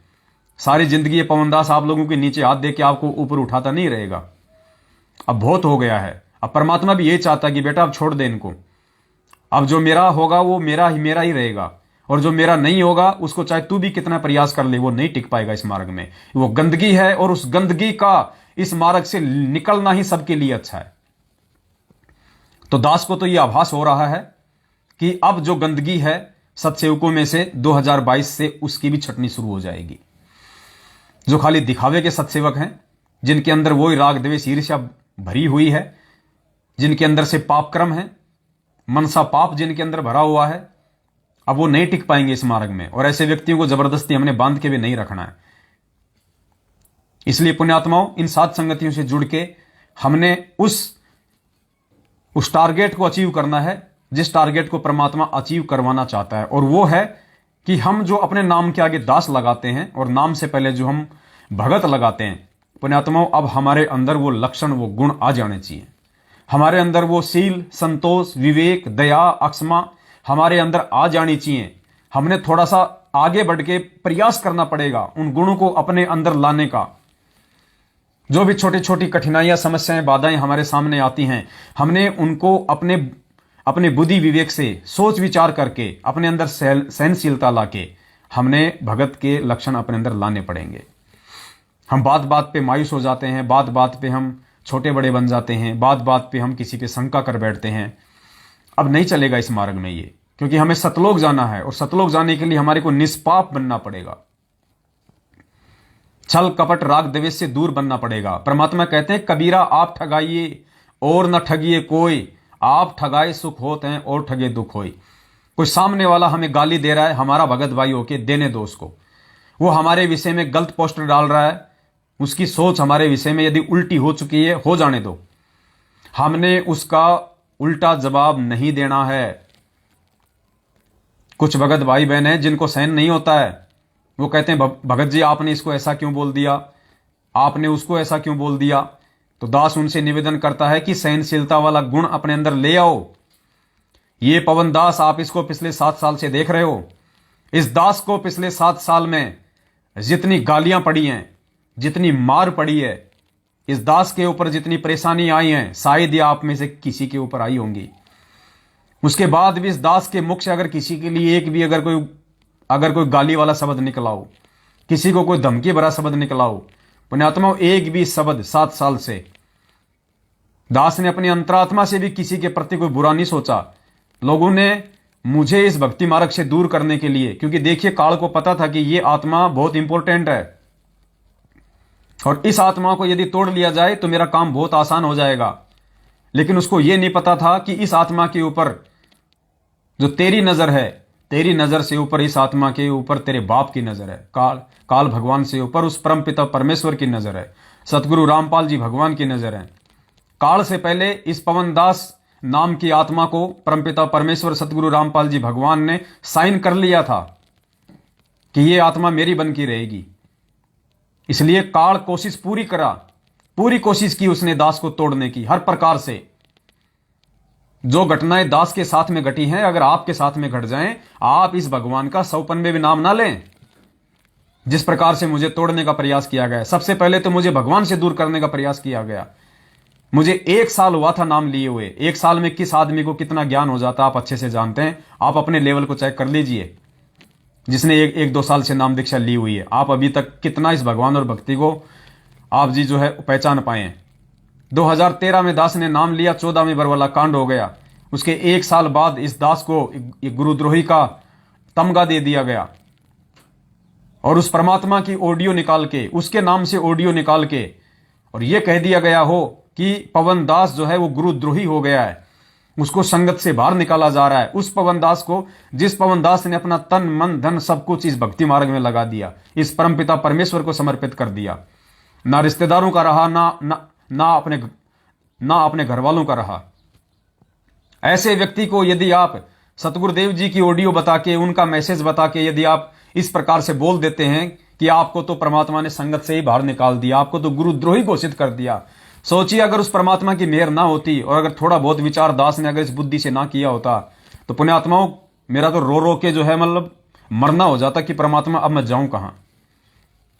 और अगर मेरे अंदर अगर ये बुद्धि विवेक नहीं होता तो मैं अपने भगवान में 100 दोष निकाल लेता कि काहे का भगवान है ये, जिसको ये भी नहीं पता कि मैं इसके लिए मैं इतना कुर्बान हूं और इसने मेरे को ही गुरुद्रोही घोषित कर दिया। लेकिन ये मेरी परीक्षा थी, क्योंकि परमात्मा उसी की परीक्षा लेता है जो परीक्षा देने के लायक होता है। गधों की परीक्षा नहीं लेता परमात्मा, मूर्खों की परीक्षा नहीं लेता परमात्मा। उसकी परीक्षा लेता है जो आत्मा परीक्षा देने के लायक होती है। संघर्ष परमात्मा उस आत्मा के सामने खड़ा करता है जिस आत्मा के ऊपर इस परमेश्वर को विश्वास होता है कि ये मेरा बच्चा संघर्ष करने के लायक है। परमात्मा उसी को जिम्मेदारी देता है। आज जितने भी मेरे सत्सेवक भाई बहनों के सामने जो कठिनाइयां, संघर्ष जो आ रहे हैं, जिनको वो फॉलो कर रहे हैं, सामना कर रहे हैं उनका, चाहे वो पारिवारिक हो, चाहे आर्थिक हो, चाहे सामाजिक हो, पुण्यात्माओं, याद रखना, परमात्मा संघर्ष के लिए उन्हीं आत्माओं को निमित्त बनाता है जो आत्मा संघर्ष करने के लायक होती है। अरे किसी भी पैरालाइसिस व्यक्ति को कभी कोई दौड़ के लिए कोई चुनता है क्या? जिसका एक पैर कटा हो, जिसका दोनों पैरों से जो पैरालाइसिस हो, जिसको लकवा मार गया हो, क्या कोई भी रेफरी, क्या कोई भी कोच उसको दौड़ के लिए सिलेक्ट करता है? कभी नहीं करता। रेफरी हमेशा उसी को, कोच हमेशा उसी को दौड़ के लिए सिलेक्ट करता है जिसके दोनों पैर बिल्कुल जो स्वस्थ होते हैं और उसको लगता है कि ये व्यक्ति बिल्कुल स्वस्थ है और ये व्यक्ति दौड़ को फाइट करेगा, उसी को वो चुनता है। तो परमेश्वर उन आत्माओं को अपने मिशन के लिए नहीं चुनता है जो कि ऑलरेडी मानसिक रूप से और आध्यात्मिक रूप से पैरालाइसिस हैं। तो आप और हम चंद सत्सेवकों को परमात्मा ने संघर्ष के लिए चुना है, तो यह हमारा सौभाग्य है और हमने उस परमेश्वर के इस चुनाव में पूरा योगदान करना है। हमने परमेश्वर को निराश नहीं होने देना है। तो पुण्यात्मा, बहुत सोच समझ के एक एक कदम हमने इस भक्ति मार्ग पे आगे रखना है। अगर भगत बने हो तो भगत ही बनो। अगर भगवान ने हमारे को भगत के लिए चुना है तो हमने भगत बन के दिखाना भी है। हमने परमात्मा के विश्वास को यथावत रखना है, कायम रखना है। हमने गुरुदेव को यह कहने और सोचने पे मजबूर होने नहीं देना है कि मैंने किन गधों का चुनाव कर लिया सतलोक के लिए। जो 90% लोग फेल हो चुके हैं, सतलोक आश्रम मैनेजमेंट हरियाणा और उनके पीछे लगे हुए 90% लोग फेल हो चुके हैं। उनकी सिर्फ बैटरी चल रही है, ध्यान रखना। उन पे कभी भी काल का वार हो सकता है। और सत्सेवकों में 50% ऐसे लोग हैं जो अभी भी काल की परिधि में हैं, जो गंदगी फैलाने की पूरी कोशिश करेंगे। सत्सेवक होने के बावजूद वो लोग गंदगी फैलाने की पूरी कोशिश करेंगे। इसलिए उन आत्माओं को समय रहते आगाह किया जा रहा है कि यदि उस समय उन मनवस, उन काल प्रेरित तथा कथित सत्सेवकों के माध्यम से यदि कोई कुप्रचार इस दास के खिलाफ या साध संगतियों के खिलाफ या आपके अन्य किसी भगत भाई बहन के खिलाफ किया जाता है, तो उस समय आप लोगों को सावधान होने की आवश्यकता है। क्या आप भी उस मनवस व्यक्ति की तरह मनवस होते हैं, या उसकी बात को आधार बना के आप भी भगवान से दूर होते हैं, या फिर आपको जो परमेश्वर ने शील, संतोष, विवेक, दया, अक्षमा और जो ये बुद्धि बख्शी है, आप उसका यूज करते हैं। क्योंकि यहां बिगड़ेगा किसी का कुछ नहीं, ना पवन दास का कुछ बिगड़ेगा, ना किसी का कुछ बिगड़ेगा, ना इस भगवान का कुछ बिगड़ेगा। आप अपना बिगाड़ लोगे फालतू में मनसा पाप अपने अंदर पैदा करके, अपने इस नाचीज छोटे से भाई के ऊपर शंका पैदा करके। पुण्यात्मा, कुछ नहीं है, दास का सब कुछ परमात्मा का है। दास ने अपना सब कुछ इस बंदी छोड़ के चरणों में समर्पित कर रखा है। आज अगर ये भगवान कह दे कि बेटा अपने हाथ में चाकू लेके शरीर की बोटी बोटी काट दे, ये दास आज काट के परमात्मा के चरणों में रख देगा, आज ही। इस दास का मकसद केवल सतलोक की प्राप्ति है। और दास जो ये भूमिका निभा रहा है वर्तमान में, मैं कोई जबरदस्ती, कोई बीच में कोई आके नहीं टपका। इस परमेश्वर ने दास को निमित्त बनाया। ये दास तो केवल वो भूमिका निभा रहा है गधे वाली कि अल्लाह मेहरबान तो गधा पहलवान, वरना दास की कोई औकात नहीं है। जो सेवा भगवान ने दी हुई है वो दास कर ले। जो सेवा इस भगवान रामपाल जी ने दी है, पुण्यात्माओं, ये सेवा तो ब्रह्मा विष्णु महेश भी नहीं निभा सकता। क्योंकि परमात्मा ने बताया कि इस काल के खिलाफ एक शब्द ब्रह्मा विष्णु महेश भी नहीं निकाल सकते। उनकी भी औकात नहीं है कि इस काल के खिलाफ एक भी शब्द बोल दें। और पिछले 7 वर्षों से डायरेक्ट इस परमात्मा ने सतलोक आश्रम मैनेजमेंट हरियाणा रूपी काल के साथ में सीधी टक्कर दिलवा रखी है। कितने प्रयास किए इन्होंने दास की हत्या करने की, दास का जो है मर्डर करने की, कितने प्रयास किए इन्होंने, लेकिन ये नहीं तोड़ पाए। क्यों नहीं तोड़ पाए? अगर मैं एक जीव की तरह होता, अगर मेरे ऊपर इस परमेश्वर का कोई आशीर्वाद नहीं होता, या मुझे सतगुरु रामपाल जी भगवान ने निमित्त बना के संघर्ष के लिए खड़ा ना किया होता, तो पुण्यात्माओं, मैं इस मार्ग में नहीं टिक सकता था। अब तक तो पता नहीं मैं किस पंथ और किस संत के चरणों का झूठा चरणामृत पी रहा होता। लेकिन इस परमेश्वर ने खड़ा किया है। इसलिए परमेश्वर की गर्दन ये दास अपने जीते जी कभी भी जो सेवा उन्होंने मुझे दी है, विश्वास करके मैं झुकने नहीं दूंगा, भले मेरी गर्दन ही क्यों ना कट जाए। तो 2022 नजदीक है। यदि आप सत्सेवक हैं और यदि आप सत्सेवक बने रहना चाहते हैं, दो चीजें नोट कर लेना। सबसे पहले, ऐसे किसी भी मनवश व्यक्ति से, राग द्वेष और ईर्ष्या से ग्रस्त व्यक्ति से, जिसका सारा दिन खाली गधे की तरह भौंकने का है, उल्टे सीधे ऑडियो वीडियो पोस्टर बना के किसी को बदनाम करने का है, ऐसे व्यक्ति से तुरंत अपना कनेक्शन, अपना संबंध काट लीजिए। भले ही वो आपका जीजा क्यों ना हो, आपका साला ही क्यों ना हो, तुरंत उस व्यक्ति से अपना कनेक्शन काट लीजिए। ऐसा व्यक्ति आपको कितना ही भ्रमित करने का कुप्रयास क्यों ना करे, आपने उसकी बातों पे बिल्कुल भी ध्यान नहीं देना है। यदि आपने सच्चाई देख ली है तो, और यदि आपको विश्वास है तो, और विश्वास है तो ही साथ संगतियों में आओ। अगर आपको लगता है कि हमें विश्वास नहीं है पवन दास पे या साथ संगत वाले भाई बहनों पे या इन साथ संगतियों पे, तो आपका साथ संगतियों में आना बिल्कुल निरर्थक है, बेसलेस है, बेकार है। आप आकर भी कोई लाभ, कोई फल प्राप्त नहीं कर पाओगे पांचों यज्ञ का, और उल्टे भगवान के दोषी बनोगे, क्योंकि मन में पाप लेके भगवान की साथ संगति में बैठने वाला परमात्मा का सबसे बड़ा दोषी होता है। तो नंबर एक, ऐसे लोगों से अपना संपर्क काट लो। ऐसे लोगों के कोई भी ऑडियो वीडियो पोस्टर ना आपने पढ़ने हैं, आपने उन सब के मोबाइल नंबर को ब्लॉक कर देना है, उनके नंबर को आपने ब्लैक लिस्ट में डाल देना है, और भूल कर भी अपने किसी भी भगत भाई बहन का समय बर्बाद करने के लिए आपने डालना नहीं आगे, बिल्कुल भी। उस विषय में यदि आपसे कोई बात करता है, कोई बात करने की कोशिश करता है, तुरंत उसका फोन काट दो, या यह कह दो कि भाई साहब इस मैटर पे 1 सेकंड भी बात की तो मैं आपसे बात नहीं करूंगा। तुरंत फोन काट दो कि मेरा ऐसे व्यक्तियों से कोई संबंध नहीं है, जिनका मेरे गुरुदेव से कोई संबंध नहीं है, जिनके अंदर एक भगत तो छोड़िए, एक आम व्यक्ति के भी लक्षण नहीं है, जो आम जनमानस से भी गई गुजरी और नीची श्रेणी के व्यक्ति हैं। ऐसे व्यक्तियों से मेरा किसी प्रकार का कोई संबंध, कोई लेन देन नहीं है। अगर आपको बात करनी है तो इस परमेश्वर से संबंधित कीजिए। अगर आप किसी ऐसे घटिया व्यक्ति या मनवेश व्यक्ति के विषय में बात करेंगे, मैं तुरंत आपका फोन काटूंगा। और इसमें यदि आप शर्मा-शर्मी करते हैं तो आप भी एक दिन उस श्रेणी में आ जाओगे, क्योंकि आपके अंदर संघर्ष करने की औकात नहीं है, फिर आपके अंदर संघर्ष करने की हिम्मत नहीं है, आप सच को सच कहने की हिम्मत नहीं है, फिर आपके अंदर काल आपको दबा लेगा। और जिस प्रकार उस जोधपुर वाले भाई के अंदर, जो जोधपुर की साथ संगति में आया था, जिस प्रकार उसके अंदर कुविचार पैदा हो गए, मनसा पाप पैदा हो गया दास के प्रति, भंडारे के पैसे को लेके, अब वो जिंदगी में कभी ऊपर नहीं उठ सकता, कभी भी, क्योंकि बड़ी मुश्किल से उसको परमात्मा ने जोड़े रखा था काफी समय तक, वरना आज से पहले ही वो काल के घेरे में जा चुका था। वरना फिर आप जिंदगी में कभी नहीं उठ पाओगे, कभी परमात्मा आपको स्वीकार नहीं करेगा फिर। और परमात्मा कहते हैं कि रहीमन धागा प्रेम का मत तोड़ो छिटकाए, और टूटे से फिर ना जुड़े, और जुड़े तो गांठ पड़ जाए। अब ये लास्ट एंड फाइनली छटनी है 2022। इस 2022 में परमात्मा अपने उन विशेष आत्माओं को, अपने उस विशेष हंसों को एक साइड में कर लेगा, सत्सेवकों में से भी छांट के, जिनकी परमात्मा आगामी समय में सेवा लेगा अपने आने के बाद। जिन आत्माओं को परमात्मा 24 घंटे अपने साथ रखा करेगा देश विदेश के टूर पे, उन आत्माओं की फाइनल छटनी 2022 है, और वो सत्सेवकों के अंदर से है, बाकी तो सब रिजेक्ट है। दूसरा सबसे अहम पहलू जिस पे आपको ध्यान देना है, क्योंकि काल किसी न किसी तरीके से आपको इस समय झुकाने का प्रयास करेगा, आपको तोड़ने का प्रयास करेगा, गुरु जी के प्रति आपके मन में शंकाएं पैदा करने का प्रयास करेगा, वो हर प्रकार के हथकंडे अपनाएगा।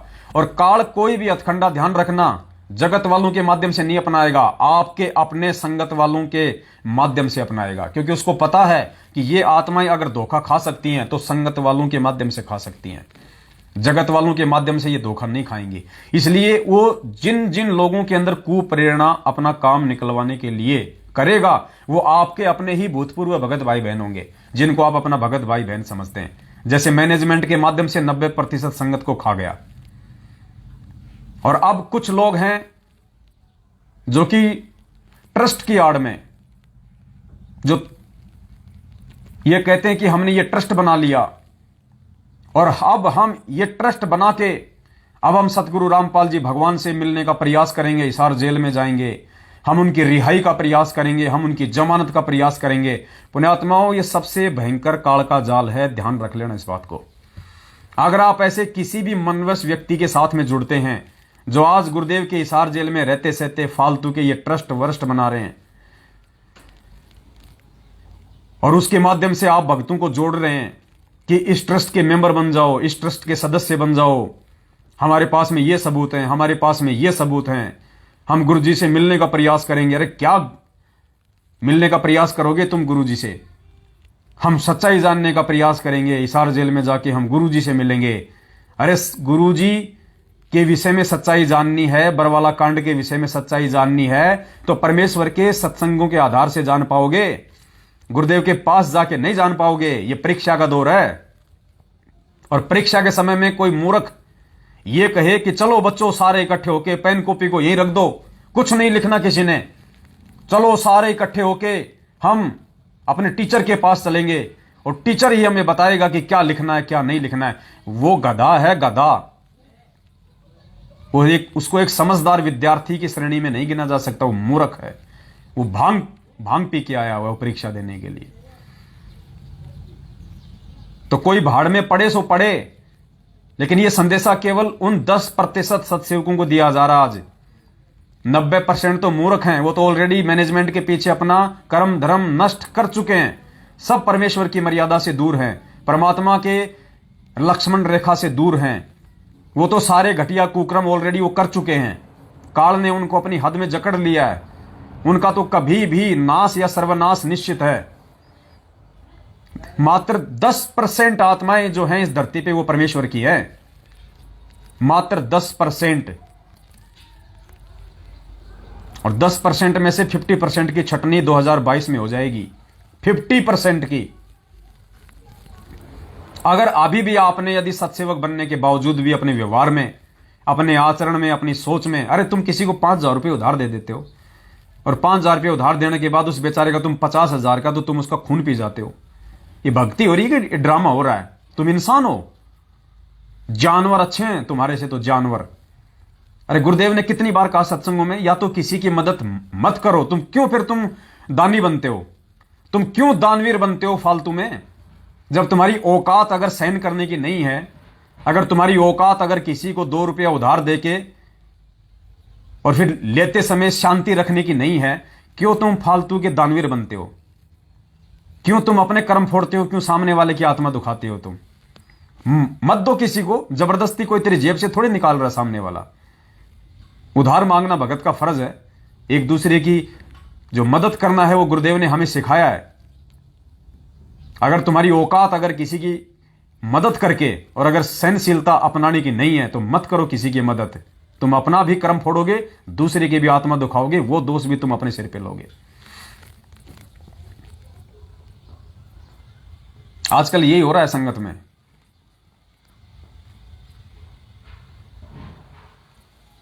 ये काल भगवान इस दास को हर प्रकार से तोड़ने का प्रयास कर रहा है, हर प्रकार का, लेकिन ये सफल नहीं हो पाएगा।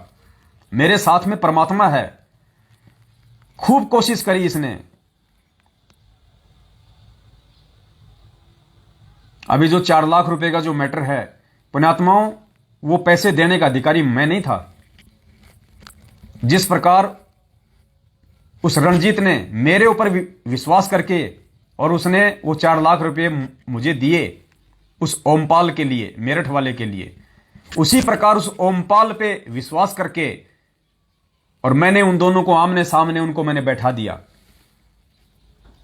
देखो यहां क्या होता है। परमात्मा कहते हैं निरंजन धन तेरा दरबार, यहां पे तनिक ना न्याय विचार, साचों को तो झूठा बतावा इन झूठों का एतबार। निरंजन धन तेरा दरबार। ओमपाल मेरठ वाला जिसको पैसों की जरूरत थी 4 लाख की, और देने वाला वो हरियाणा का रणजीत, दोनों को मैंने मेरठ में आमने सामने बैठाया। उसने अपने 4 लाख की डिमांड बताई और कहा कि 2 महीने में इसका मैं दे दूंगा पैसा। दोनों को आमने सामने मैंने बैठाया। सिर्फ मेरा काम केवल इतना सा था, और इतनी सी जो गलती है उसकी सजा दास भुगत रहा है कि हर महीने करके अब उसको 10-10 हजार रुपए अब दास ने यहां भरी है। ये पैसे देने का अधिकारी ये दास नहीं था पुण्यात्माओं, लेकिन परमात्मा कहते हैं राड से बाढ़ भली, राड से बाढ़ भली। परमात्मा कहते हैं हरिजन तो हारा भला और जीतन दे संसार, और हारा तो हरि सुमिल है जीता यम की लार। पुण्यात्मा, मेरी आत्मा अंदर से कितनी दुखी हो रही है ये दास जानता है, लेकिन फिर भी दास एक संतोष किए बैठा है। पिछले 2 साल से दास के खिलाफ हजारों की संख्या में ये लोग ऑडियो वीडियो पोस्टर, पता नहीं किस किस प्रकार की अभद्र भाषा और पोस्टर बना बना के डाल रहे हैं। मुझे मेरी इज्जत या बेइज्जती की परवाह नहीं है। मुझे इस गंदे लोक में इज्जत प्राप्त करके अगले जन्म में मुझे गधा नहीं बनना, और ना ही भगत को कोई बेइज्जती की कोई होती है कोई टेंशन, क्योंकि जो अपना परिवार समाज सब कुछ त्याग चुका है इस परमात्मा के प्रति समर्पित होके, तो मेरी इज्जत और मेरी बेइज्जती केवल इस भक्ति में है। अगर मैं भक्ति करूंगा तो मेरी इज्जत है, और अगर मैं भक्ति छोड़ दूंगा तो मेरी बेइज्जती ही बेइज्जती है, चाहे मैं राष्ट्रपति के संपर्क में क्यों ना आ जाऊं।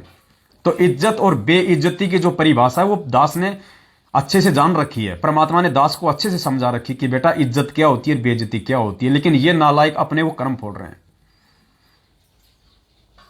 इसलिए परमात्मा कहते हैं संत ना छोड़े संतता, चाहे कोटि मिले असंत। ये जो असंत की भूमिका निभा रहे हैं, दास की आत्मा अंदर से रोती है, लेकिन दास उस चीज को जग जाहिर नहीं करता, और दास हमेशा प्रार्थना करता कि परमात्मा इन नालायकों को क्षमा करना। लेकिन मालिक का विधान है, परमात्मा ने बोल दिया है कि जो भगत होके और किसी भगत की आत्मा दुखाएगा उसका बक्कल उतरेगा। दास किसी को कोई दुराशीष नहीं दे रहा, लेकिन दास उस परमात्मा का विधान बता रहा है जो परमेश्वर ने अपने सत्संगों में जो बता रखा है। दास आपको बार बार वो चीजें आपको सुनाता भी है।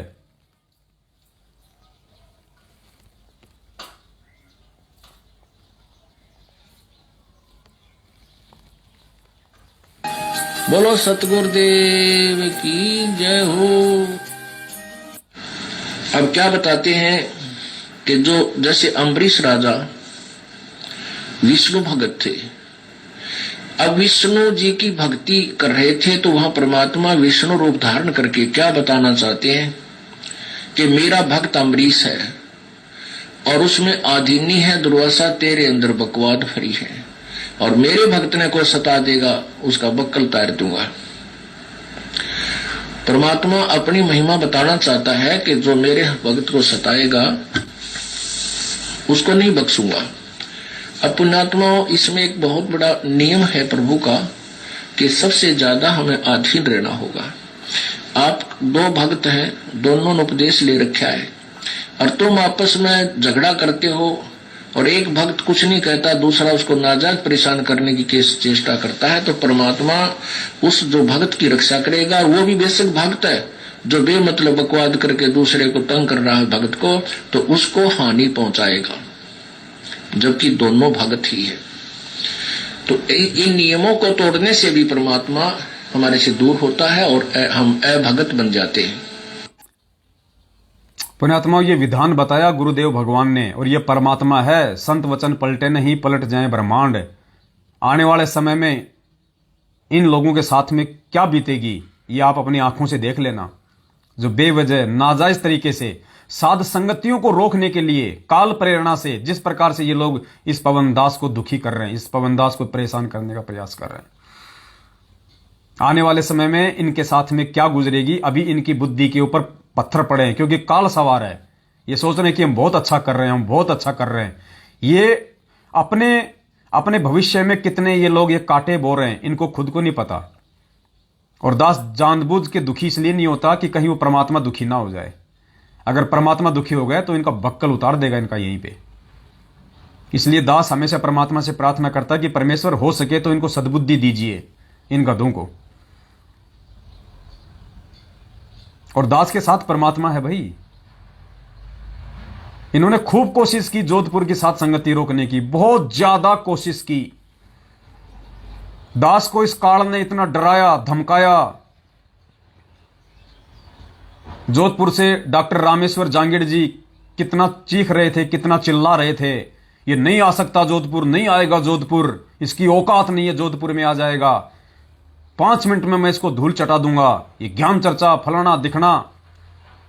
पुण्यात्माओं, एक बात नोट करना, मेरा किसी से कोई राग द्वेष नहीं है, ना किसी डॉक्टर से, ना किसी वकील से, ना किसी इंजीनियर से, ना हो सकता है।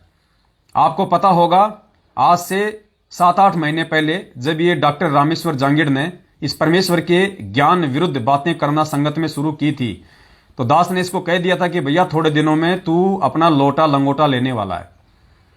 तो ये दास के कितना भयंकर पीछे पड़ा था कि तू कहां है, तेरा एड्रेस बता, अभी मैं जो है 10 मिनट में आ जाऊंगा। तू नहीं बताएगा तो मेरी प्रशासनिक अप्रोच इतनी जबरदस्त है, मैं तेरी लोकेशन निकाल लूंगा। उस समय दास की मजबूरी थी, क्योंकि दास किसी जीव के उकसाने से अपना काम नहीं करता। दास कभी भी जोश में होश खो के काम नहीं करता। मुझे पता है कि भगवान ने मुझे जो सेवा दी है और परमेश्वर के दिखाए रास्ते अनुसार मैं चलता हूं। मुझे पता है कि यह काल तुझे उकसा रहा है, काल तुझे जोश दिला रहा है, लेकिन दास परमेश्वर का दास है। उस समय दास की सेवा परमात्मा की रजा से केवल यही थी कि बेटा चुपचाप रह के जो तुझे मैंने कुछ सब्जेक्ट दिए हैं उनके ऊपर लाइव वीडियो बना हर शनिवार और रविवार को। तो आपको पता है कि साल भर पहले दास हर शनिवार हर रविवार को 3-3, 4-4 घंटे लाइव आता था। वो वीडियो बनाने बहुत आवश्यक थे। अगर मैं उस समय इन लोगों को अपना एड्रेस दे देता तो बेवजह ये लोग मेरे घर पे आके बैठ जाते। उखाड़ तो कुछ नहीं पाते, लेकिन बेवजह ये मुझे दुखी करते, ये मुझे जो है परेशान करते, और मैं वो सेवा नहीं कर पाता जिस सेवा के लिए परमात्मा ने उस समय मुझे निमित्त बनाया था। तो ये सोच के दास ने इसको उस समय कही थी एक बात कि भैया तेरे जोश दिलाने से और तेरे उकसाने से कुछ नहीं होने वाला है डॉक्टर साहब। आपकी राष्ट्रपति से पहचान हो सकती है, आपकी प्रधानमंत्री से पहचान हो सकती है, लेकिन मेरी पहचान उस परम पिता परमेश्वर से है जो राष्ट्रपति से भी ऊपर है, प्रधानमंत्री से भी ऊपर है। और मैंने कहा अभी तो आप मेरा एड्रेस निकालने की बात कर रहे हो, आप मेरी लोकेशन लेने की बात कर रहे हो। डॉक्टर साहब जिस दिन वो समय आएगा तेरे जोधपुर में आऊंगा, तेरे जोधपुर में। और परमात्मा ने दास का वो वचन सफल करवाया। 4 और 5 दिसंबर को उसी डॉक्टर के पैतृक गांव के नजदीक बागोरिया गांव में भोपालगढ़ तहसील में सात संगति का प्रोग्राम परमात्मा ने रखवाया। और इन लोगों का इतना मुझे डराने के बावजूद, मुझे धमकाने के बावजूद, ये दास जोधपुर की सात संगति में गया अपने भगवान को निमित्त मान के, क्योंकि मेरे परमेश्वर ने मुझे एक ही बात सिखाई है कि बेटा भगत किसी से लड़ता नहीं और भगत किसी से डरता नहीं। ये दास उसी डॉक्टर रामेश्वर जांगीड़ के गांव में गया, वहां पे देसवाल उसका गांव है, पास में पड़ता है। उसी जोधपुर की सीमा में ये दास सात संगति में गया और ना वहां पे कोई डॉक्टर आया ना कोई डॉक्टरानी आई। और उस सात संगति में डॉक्टर रामेश्वर जांगीड़ जी की जो धर्म पत्नी है वो भी आई थी, वो सत्सेवक है। उसी सात संगति में डॉक्टर रामेश्वर जांगीड़ का साला राम प्रकाश वो भी आया, क्योंकि वो भी सत्सेवक है। और दास भी गया उस सात संगति में। हमें किसी का भय नहीं है, क्योंकि हम गलत नहीं हैं, लेकिन हम इन लोगों के अनुसार नहीं चलते और ना हम चलेंगे, ना हमें चलने की आवश्यकता। हम चलेंगे अपने गुरुदेव भगवान के दिखाए रास्ते के अनुसार, तब हम सफल होंगे, तब परमात्मा हमारे साथ रहेगा। उसके बावजूद भी इन लोगों को रास नहीं आया। अंदर अंदर से ये लोग जल भुन गए कि हमारे तो सारे के सारे दाव फेल हो गए। ये पवनदास जोधपुर में पहुंच कैसे गया? फिर इन सब ने मिलके, डॉक्टर रामेश्वर जांगीड़ ने मिलके, और जो 2-3 और हैं जो सारा दिन जो पोस्टर बनाते रहते हैं फालतू के, इन सभी लोगों ने मिलके, क्योंकि एक पुरानी कहावत है पुण्यात्माओं कि दुश्मन का दुश्मन मित्र होता है। यानी इस पवनदास के जितने भी जो ये दुश्मन है, ये सब आपस में ये मित्र बने हुए हैं। इन सभी मित्रों ने मिलके फिर एक नई चाल चली। सात संगति के दूसरे दिन वहां पे उस रणजीत को भेज दिया कि रणजीत जी आप जाओ वहां पवनदास मिलेगा, वहां जाके उसको डिस्टर्ब करो। उस रणजीत को भेज दिया वहां पे, और परमात्मा ने दया करी, वो आया, मेरे लिए सोने पे सुहागा। मेरे लिए परमात्मा ने बहुत अच्छा किया। 5 भाइयों के बीच में बैठ के वहां पे मीटिंग हुई और सर्वसम्मति से, और दास ने उन सबको जो डिसीजन नहीं निकला उससे पहले ही दास ने सबको बोल दिया कि भैया इसके 2 रास्ते निकलेंगे एंड में, आपको करना तो ठीक है, नहीं करना तो ठीक है। तो उन्होंने कहा कि भाई क्या है 2 रास्ते? दास ने कहा भैया 2 ही रास्ते हैं। सबसे पहला रास्ता तो यह है कि मैं इन पैसों के लिए जिम्मेदार नहीं हूं। मेरा और ओमपाल के बीच का क्या लेन देन है वो ओमपाल का और मेरा विषय है। ओमपाल ने मुझे जो मदद जो की थी जयपुर से मेरठ शिफ्ट करने की, तो ओमपाल ने कहा था कि जब गुरुजी आ जाएंगे उसके बाद तुझे पैसा देना है। इससे पहले मैं तेरे से 1 रुपया नहीं लूंगा। तो ओमपाल के वायदे अनुसार ओमपाल मेरे से कोई पैसा लेने का अधिकारी नहीं है जब तक गुरुजी जेल से ना आ जाए।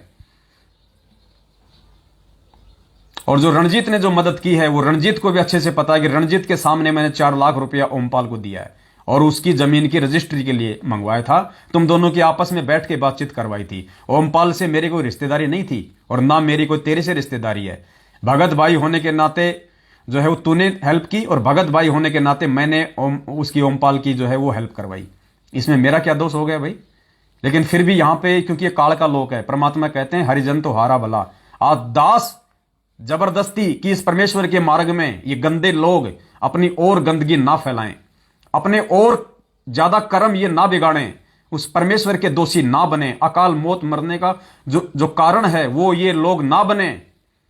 इसलिए दास ने वहां पे निर्दोष होते हुए दास ने झुकना ही उचित समझा और दास ने कहा कि भाई केवल 2 ही हैं इसके तरीके। उन्होंने कहा कि भगत जी क्या तरीके? दास ने कहा कि पहला तरीका तो यह है कि इस दास के पास में कोई 1 रुपया भी नहीं है। दास अपना मकान किराया भी भगत भाई बहनों से ले लेके भर रहा है, क्योंकि 24 घंटे यदि मैं परमेश्वर की सेवा में रहूंगा तो सबको पता है मैं काम कर पाऊंगा या फिर मैं क्या कर पाऊंगा। आप रह के देख लो एक बार, 2 महीने कोई भी 24 घंटे वो भूमिका निभा लो जो ये दास निभा रहा है। आपके घर पे पीछे से अगर 40,000 का अगर वो खर्चा ना आ जाए तो मुझे कह देना। तो भाई मेरे पास कुछ है नहीं, थोड़ा बहुत मैं मेरा काम धंधा करता हूं, उसमें मेरा काम हो नहीं रहा। तो पहली बात तो ये कि मेरे पास इसको देने के लिए कोई चवन्नी नहीं है। ये चाहे कोई मुकदमा करे, चाहे ये जो मर्जी करे, इसको छूट है। और दूसरा रास्ता मेरे पास में ये है कि उस परमेश्वर के ज्ञान आधार से और परमेश्वर की मर्यादाओं को समझते हुए और परमेश्वर के वचन अनुसार एक अच्छे और नेक इंसान की भूमिका निभाते हुए, एक भगत का रोल करते हुए मैं ये कर सकता हूं कि अगर ओमपाल यदि अपनी बातों से आज वो मुकर रहा है और वो यदि इस पवन दास के पैसों की एवज में या अगर इस रणजीत को पैसा नहीं दे रहा है और ये कह रहा है कि पवन दास मेरे देगा जब मैं तेरे दूंगा, तो फिर मैं इस रणजीत को भी दुखी नहीं होने दूंगा, क्योंकि उसकी भी गलती नहीं है बेचारे की। उसने भी मेरे ऊपर विश्वास करके ओमपाल की मदद की और मैंने ओमपाल पे विश्वास करके उससे मदद ली। तो इसमें मैं रणजीत का भी मैं कोई दोष नहीं दूंगा। तो मैंने कहा इस कारण कि ये आत्मा भी दुखी ना हो, मैं ये कर सकता हूं, चाहे मेरे को कहीं से भी कोई एडजस्टमेंट करना पड़े, हर महीने 10-10 हजार रुपए मैं इसके खाते में डालता रहूंगा। तो जो दूसरा ऑप्शन था ये सबको पसंद आया। रणजीत ने भी अपनी सर्वसम्मति से वो वीडियो दास ने डाल दिया है यूट्यूब पे। दास वीडियो तो नहीं डालना चाह रहा था क्योंकि दास ये फालतू की जो नौटंकी है इनमें दास ज्यादा भागीदार नहीं होता, लेकिन कुछ काल प्रेरित लोगों को जो है वो मजा नहीं आ रहा था। वो चाहते हैं कि कोई ना कोई टॉपिक, कोई ना कोई बहाना उनको मिले जिससे कि हम पवन दास को हम बदनाम करें। वो वीडियो भेजो, वो वीडियो भेजो। तो दास ने सोचा भाई लो इनको भी कर देते हैं खुश। दास ने उस वीडियो को कल फेसबुक पे, यूट्यूब पे वायरल कर दिया, जैसे हमारा एग्रीमेंट हुआ था। वही बातें जो मैं आपको बता रहा हूं। अब ये वीडियो हासिल करके उनको कौन सी खुशी मिल जाएगी राम जाने। तो दास ने कहा कि हर महीने 10-10 हजार रुपये मैं इसको दे सकता हूं अगर ये लेना चाहे तो उसने अपनी हां भर दी। वीडियो बन चुका है, सर्वसम्मति से हुआ है। कल को अगर ये अपनी बात से यदि पलटी खाता है तो कोर्ट में सबसे बड़ा एविडेंस वो वीडियो, सबसे बड़ा एविडेंस। आप ये अपनी बातों से नहीं खा सकते पलटी। पुण्यात्मा उसके बाद भी आए दिन देखो किस प्रकार के ये लोग ये घटिया पोस्टर बना के डाल रहे हैं। वही रणजीत जो वहां कह रहा है कि मैं आज के बाद में इस मैटर पे किसी से कोई बात नहीं करूंगा, खुद उन दुष्टों के साथ में कॉल रिकॉर्डिंग कर रहा है, उन ऑडियो को वायरल कर रहा है। पुण्यात्माओं ये भगत हैं। इसलिए परमात्मा ने कहा था कि बेवजह यदि कोई मेरे भगत को दुखी करेगा, चाहे सामने वाला भी भगत ही क्यों ना हो, उसका बक्कल उतरेगा। तो पुण्यात्माओं ये जितने भी लोग हैं ये लोग अकाल मौत मरने का अपना सफर तय कर रहे हैं, अकाल मौत मरने का। इसलिए दास निवेदन कर रहा कि ऐसे दुष्ट प्राणियों से जिनके अंदर एडी से चोटी तक काल भगवान बैठा हुआ है, दुष्टता ही उनके अंदर दुष्टता है। और ऐसे लोगों के लिए परमात्मा ने कहा था कि संगत माही कुसंगत उपजय, और जैसे बण में बांस आप पे घिस घिस आग लगा ले करे औरा का भी नाश। ऐसे लोगों से आप अपने संपर्क तोड़ दो। और परमेश्वर की दया देखो पुण्यात्माओं, कुछ ही समय बाद में दास के संपर्क में एक भाई आ गया। थोड़ी थोड़ी बातें मेरी उससे हो रही थी पहले। जैसे ये एग्रीमेंट हुआ उसके आधे घंटे बाद में एक परमेश्वर ने अपनी आत्मा को सामने लाके खड़ा कर दिया और कहा भगत जी निश्चिंत हो जाओ, आपकी जिम्मेदारी नहीं है, हर महीने की 1 तारीख को मैं इसके खाते में पैसा डालूंगा जब तक इसका 4 लाख पूरा नहीं हो जाएगा। उस भाई ने उठ लिया कि भगत जी ये 4 लाख रुपए की जिम्मेदारी मेरी है, आप अपनी सेवाओं पे ध्यान दो। जो भगवान ने आपको निमित्त बना के रखा हुआ है, परमेश्वर ने आपको जो सात संगतियों के लिए निमित्त बनाया, आप वो सेवा करो भगत जी। मैं वो सेवा नहीं कर पा रहा तो इससे बड़ा और मौका मुझे क्या मिलेगा उस भगवान की तरफ से कि आपको टेंशन फ्री रखने के लिए, ताकि ये परमेश्वर का मार्ग आगे बढ़े, ये सच्चाई, ये गुरु भगवान के जो ये सत्संग है, जो ये सार हैं, ये ज्ञान है, ये और आत्मा तक आगे से आगे जाए। आप भगत जी निर्विघ्न रूप से आप सात संगतियां करो, आप ये काम करो। आपकी जो हर महीने की जो ये 10-10 हजार रुपए की टेंशन है भगत जी, ये मेरे ऊपर छोड़ दो। और पुण्यात्मा उस भाई ने 4 लाख रुपए की जिम्मेदारी अपने ऊपर ले ली उसी समय। तो बताओ परमात्मा मेरे साथ है या नहीं है? तो मैं क्यों ना सेवा करूं, मैं क्यों ना अपने गुरु भगवान के चरणों का धो धो के ये अमृत पान करूं, जब मुझे पता है कि परमात्मा आगे से आगे मेरे साथ रहता है। इन्होंने तो मुझे डराने की, तोड़ने की पूरी कोशिश की कि कहां से लाएगा ये 10,000 रुपए हर महीने, इसका खुद का घर नहीं चल रहा, ये रणजीत के 10,000 रुपए कहां से देगा। इनको बड़ी खुशी हुई ये एग्रीमेंट सुनते ही कि अब आ गया ऊंट पहाड़ के नीचे, अब फंसेगा ये पवन दास, अब देखते हैं कहां कहां सात संगतियों में जाएगा, अब देखते हैं ये कमाने में लगा रहेगा या सात संगतियों में लगा रहेगा। इनको ये नहीं पता कि तुम जिसकी प्रेरणा से ये बकवाद कर रहे हो, काल की प्रेरणा से, उस काल का बाप सतगुरु रामपाल जी भगवान, पीछे 2 फोटोएं देख रहे हो, सदा दास के साथ रहता है, सदा 24 घंटे। इसलिए मुझे अपने परमेश्वर पे भरोसा है। तो पुण्यात्माओं, कोई भी मनवस प्राणी अगर कोई ट्रस्ट बना रहा है गुरुदेव की आड़ में, गुरुदेव के नाम की आड़ में, और यह कहता है कि हम गुरुजी से मिलेंगे, हम गुरुजी की जमानत करवाएंगे, हम गुरुजी की रिहाई करवाएंगे, पुण्यात्माओं आप लोगों को बहुत बड़ा बेवकूफ बनाया जा रहा है काल भगवान के द्वारा।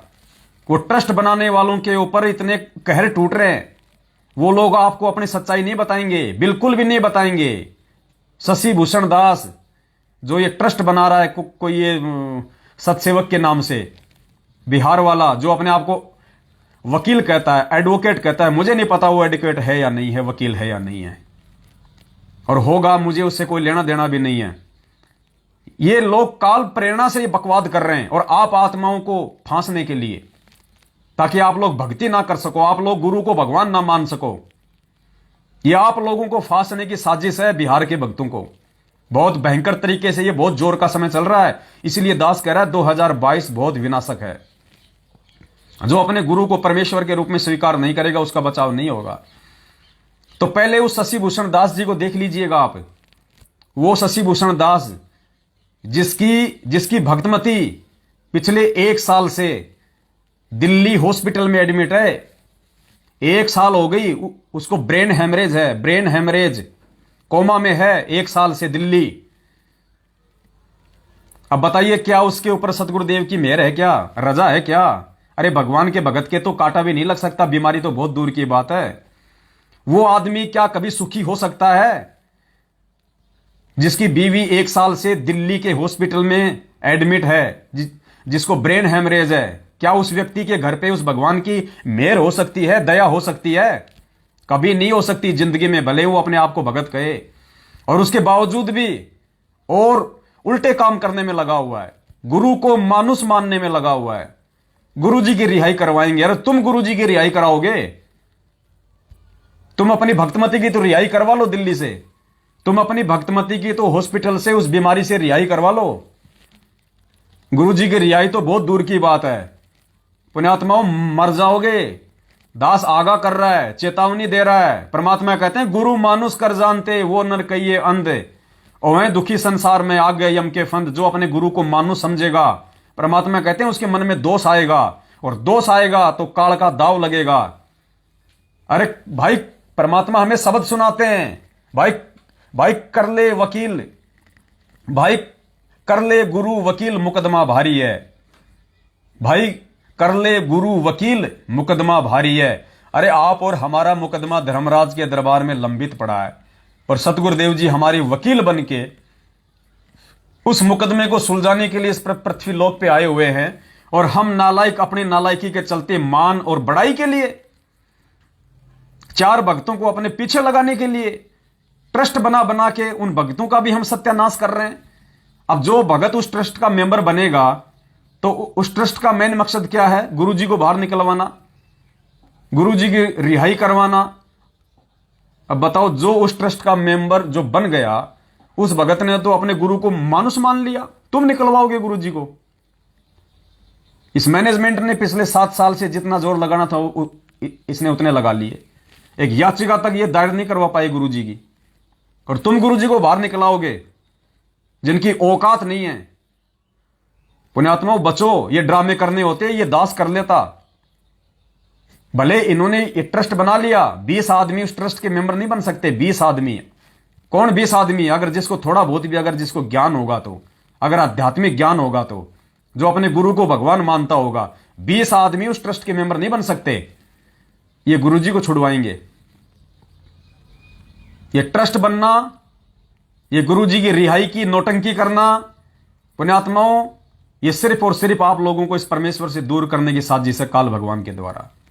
दास केवल आपको आगाह करेगा, दास की केवल इतनी सेवा है, बाकी मानना ना मानना ये आप लोगों के ऊपर है। बहुत सारी बातें जो दास आज करना चाहता था, लेकिन समय नहीं है इतना, क्योंकि दास अभी अपने यथास्थान निकल रहा है आज। और पुण्यात्माओं ध्यान रख लेना, हो सकता है दास को आगामी दिनों में जेल जाना पड़ सकता है, क्योंकि दास के ऊपर जो मुकदमा लगा हुआ था, जो कोरोना वैक्सीन को लेके बेवजह वो मुकदमा जो है वो चला हुआ है। दास को नहीं पता था, दास ने सोचा था कि मेरा मुकदमा खारिज हो गया होगा, और दास को बिना जानकारी के उसकी 7 या 8 जो तारीखें हैं वो मिस हो गई थी।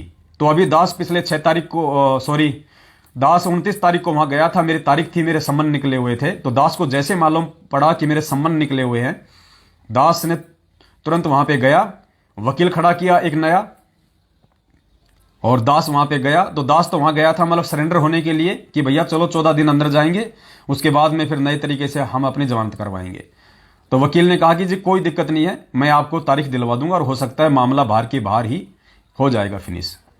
तो कहा ठीक है भाई। बाकी दास तो अपना बैग लेके गया था, अपना जो सामान सट्टा था अपना उसी हिसाब से गया था कि दास तो सीधा अंदर जा रहा है। तो परमात्मा की दया हुई, दास को परमात्मा ने जोधपुर की सात संगति में भेजना था, इसलिए मेरी 6 तारीख लगी। फिर 6 तारीख को दास गया, तो 6 तारीख के बाद में अब वहां पे 17 तारीख लगी है। अब 17 तारीख को या तो कोई जो है वो सॉल्यूशन कोई निकल जाएगा, अगर कोई सॉल्यूशन नहीं निकला तो दास जानबूझ के दास उनको सरेंडर करेगा, और दास फिर हाई कोर्ट से अपनी जमानत करवाएगा। तो हो सकता है इस 17 तारीख को दास जेल भी जा सकता है 14-15 दिन के लिए, उस बेवजह के मुकदमे में जिसका कोई मतलब नहीं है। और हो सकता है दास के जेल जाने के बाद में, जो कि कोई विशेष कोई मैटर नहीं है, कुछ नहीं है, बेफिजूल का है, बेमतलब का है, लेकिन एक प्रोसीजर है। अगर एक बार आपके खिलाफ सम्मन निकल जाते हैं तो फिर आपको जेल आपको जाना पड़ेगा, वरना फिर तारीखों पे तारीखें लेते रहो। तो तारीखों पे तारीखें लेके पुण्यात्मा, दास के पास में हराम के पैसे नहीं है कि मैं वकीलों को मैं देता रहूं तारीखों पे तारीखें लेने के लिए। तो इस तारीखों पे तारीखों वाले जो झंझट से इससे बाहर निकलने के लिए दास अपनी सर्वसम्मति से कोर्ट को सरेंडर करेगा, और दास हो सकता है जेल चला जाएगा 14-15 दिन के लिए। उसके बाद में फिर जमानत की प्रोसीजर हो जाती है शुरू। तो वकील दास ने एक नया खड़ा किया है, उसके बाद फिर दास की जमानत की जो प्रोसीजर वो शुरू हो जाएगी। तो हो सकता है 17 तारीख को दास जेल जाए, और उसके बाद में फिर से ये मनवस लोग, ये काल प्रेरित लोग संगत में ड्रामा खड़ा कर देंगे, और जो कमजोर प्राणी होंगे उनके मन में फिर शंकाएं पैदा हो जाएंगी।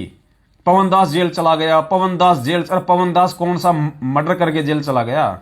पवन दास को तो अगर इन विषयों को लेके जो दास ने देश और दुनिया को बचाने के लिए सतगुरुदेव जी के आशीर्वाद से, जो कोरोना वैक्सीन के समय जो चरणामृत की बोतल जो दिखाई थी पूरी दुनिया को कि ये है असली मेडिसिन जो पूरी दुनिया को बचाएगी, और दास ने उसी समय बोल दिया था कि इससे बढ़ के दूसरी मेडिसिन पूरी दुनिया में कहीं नहीं होगी।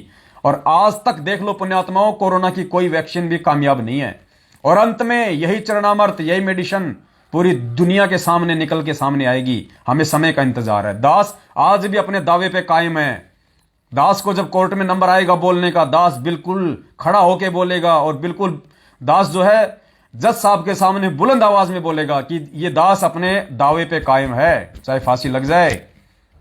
दास हाथ जोड़ के, नहीं साहब मेरे से गलती हो गई, नहीं साहब, ये बच्चों वाले काम नहीं करेगा दास। चाहे 1 साल जेल क्यों ना रहना पड़े, दास अपने वे कायम था, कायम है, कायम रहेगा। क्योंकि धरती पे इस चरणामृत के अलावा किसी भी बीमारी का आने वाले समय में भी कोई इलाज नहीं होगा। तो कुछ मंदबुद्धि लोग हो सकता है आपको तोड़ने की कोशिश करें कि देखो साहब जेल चला गया है, उसके ऊपर अगर गुरुजी की दया होती तो वो जेल क्यों जाता।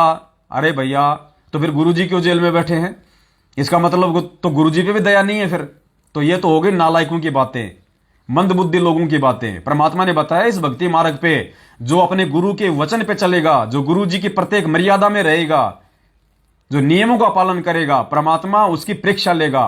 वो आत्मा जो संघर्ष करेगी वो आत्मा और निखरेगी, उस आत्मा का विश्वास और ज्यादा दृढ़ हो जाएगा ऐसी घटनाओं से। तो दास को तो अगर 1000 बार भी जेल जाना पड़े, अगर ऐसी बातों को लेके, विश्व हित की बातों को लेके, देश और दुनिया को बचाने की बातों को लेके दास तो 1000 बार वीडियो बनाएगा। आगे भी कोई अगर बीमारी आएगी तो दास तो उसका भी वीडियो बनाएगा और यही चरणामृत दिखाएगा कि यही है वो मेडिसिन जो पूरी दुनिया को बचाएगी। और दास को चाहे 1000 बार जेल जाना पड़ा तो दास 1000 बार जेल जाएगा। इन चीजों से दास पीछे नहीं हटेगा। ये सत का मार्ग है, भगवान ने दिखा दिया। चेताना हमारा काम है, हम चेताएंगे, सरकार को भी चेताएंगे, हम संगत को भी चेताएंगे, हम दुनिया वालों को भी हम चेताएंगे। तो हो सकता है दास महीने भर के लिए या 14-15 दिन के लिए जेल भी जा सकता है। अगर वकील अगर तारीखों पे तारीखें दिलवाएगा तो दास तारीखों पे तारीखें नहीं लेगा, दास अपने आप को सरेंडर कर देगा और 14 दिन की जो प्रोसीजर होती है उसके बाद में फिर बाहर जमानत के लिए अप्लाई हो जाती है। तो दास जेल जाएगा, अपनी सहमति से जाएगा, किसी के जबरदस्ती ठोकने से नहीं जा रहा दास जेल में। तो हो सकता है मेरे पीछे से कुछ नालायक, कुछ मनवस लोग, कुछ काल प्रेरित लोग जो दास से ईर्ष्या रखते हैं, जो मेरे सत्सेवक भाई बहनों से जो वो जलते हैं, ऐसे लोग हो सकता है झूठी बात का बतंगड़ बना बना के, ऑडियो वीडियो पोस्टर बना बना के, क्योंकि उनका मुख्य काम क्या है, किसी भी तरीके से जो आत्माएं साध संगति से जुड़ी हुई है इनको तोड़ा जाए, इनके मनोबल को गिराया जाए, गुरुजी के ऊपर से और साध संगतियों के ऊपर से इनके विश्वास को तोड़ा जाए। उनका मुख्य मकसद ही यही होगा। और पुण्यात्माओं, यही आपने नहीं होने देना। ये पवन दास जेल तो क्या, अगर इसकी गर्दन भी कट जाए तो आपने साध संगतियां करनी नहीं छोड़नी है। आपने परमेश्वर के मार्ग को 2 कदम ऊपर ही लेके जाना है। पीछे झुकने का मानस बिल्कुल मत बना लेना और विश्वास रखना, परमेश्वर तुम सबके साथ में है, भगवान तुम सबके साथ में है, बस वो परीक्षा लेता अपने बच्चों की। तो ऐसे किसी भी व्यक्ति के झांसे में नहीं आना है। ये दास जेल चला जाए कोई बड़ी बात नहीं है। पीछे से अपने कजोड़ भगत जी हैं, शंका समाधान के 4 नंबर हैं, आप उनके संपर्क में रहिएगा। जहां भी कोई साध संगति होगी आपको उसकी जानकारी देंगे हमारे भाई बंधु, आपको नॉलेज मिलता रहेगा। और अगर वो भी ना हो, कुछ भी ना हो, तो भी पुण्यात्माओं एक ज्ञान आधार सदा अपने पास में रखना और गुरुदेव को सदा अपने शीश पे बैठा हुआ समझना,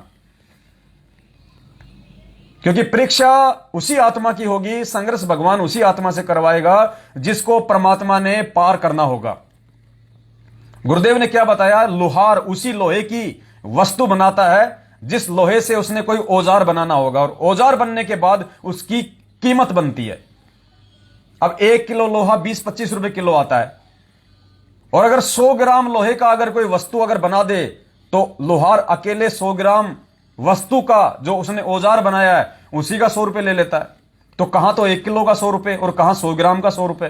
तो परमेश्वर हमें वो चीज बनाना चाहते हैं, परमेश्वर हमें वो भगत बनाना चाहते हैं, परमेश्वर हमें उस लेवल का दास बनाना चाहते हैं जिसके बाद हमारी कीमत बने और हम परमेश्वर के शतलोक में पैर रखने के लायक बने।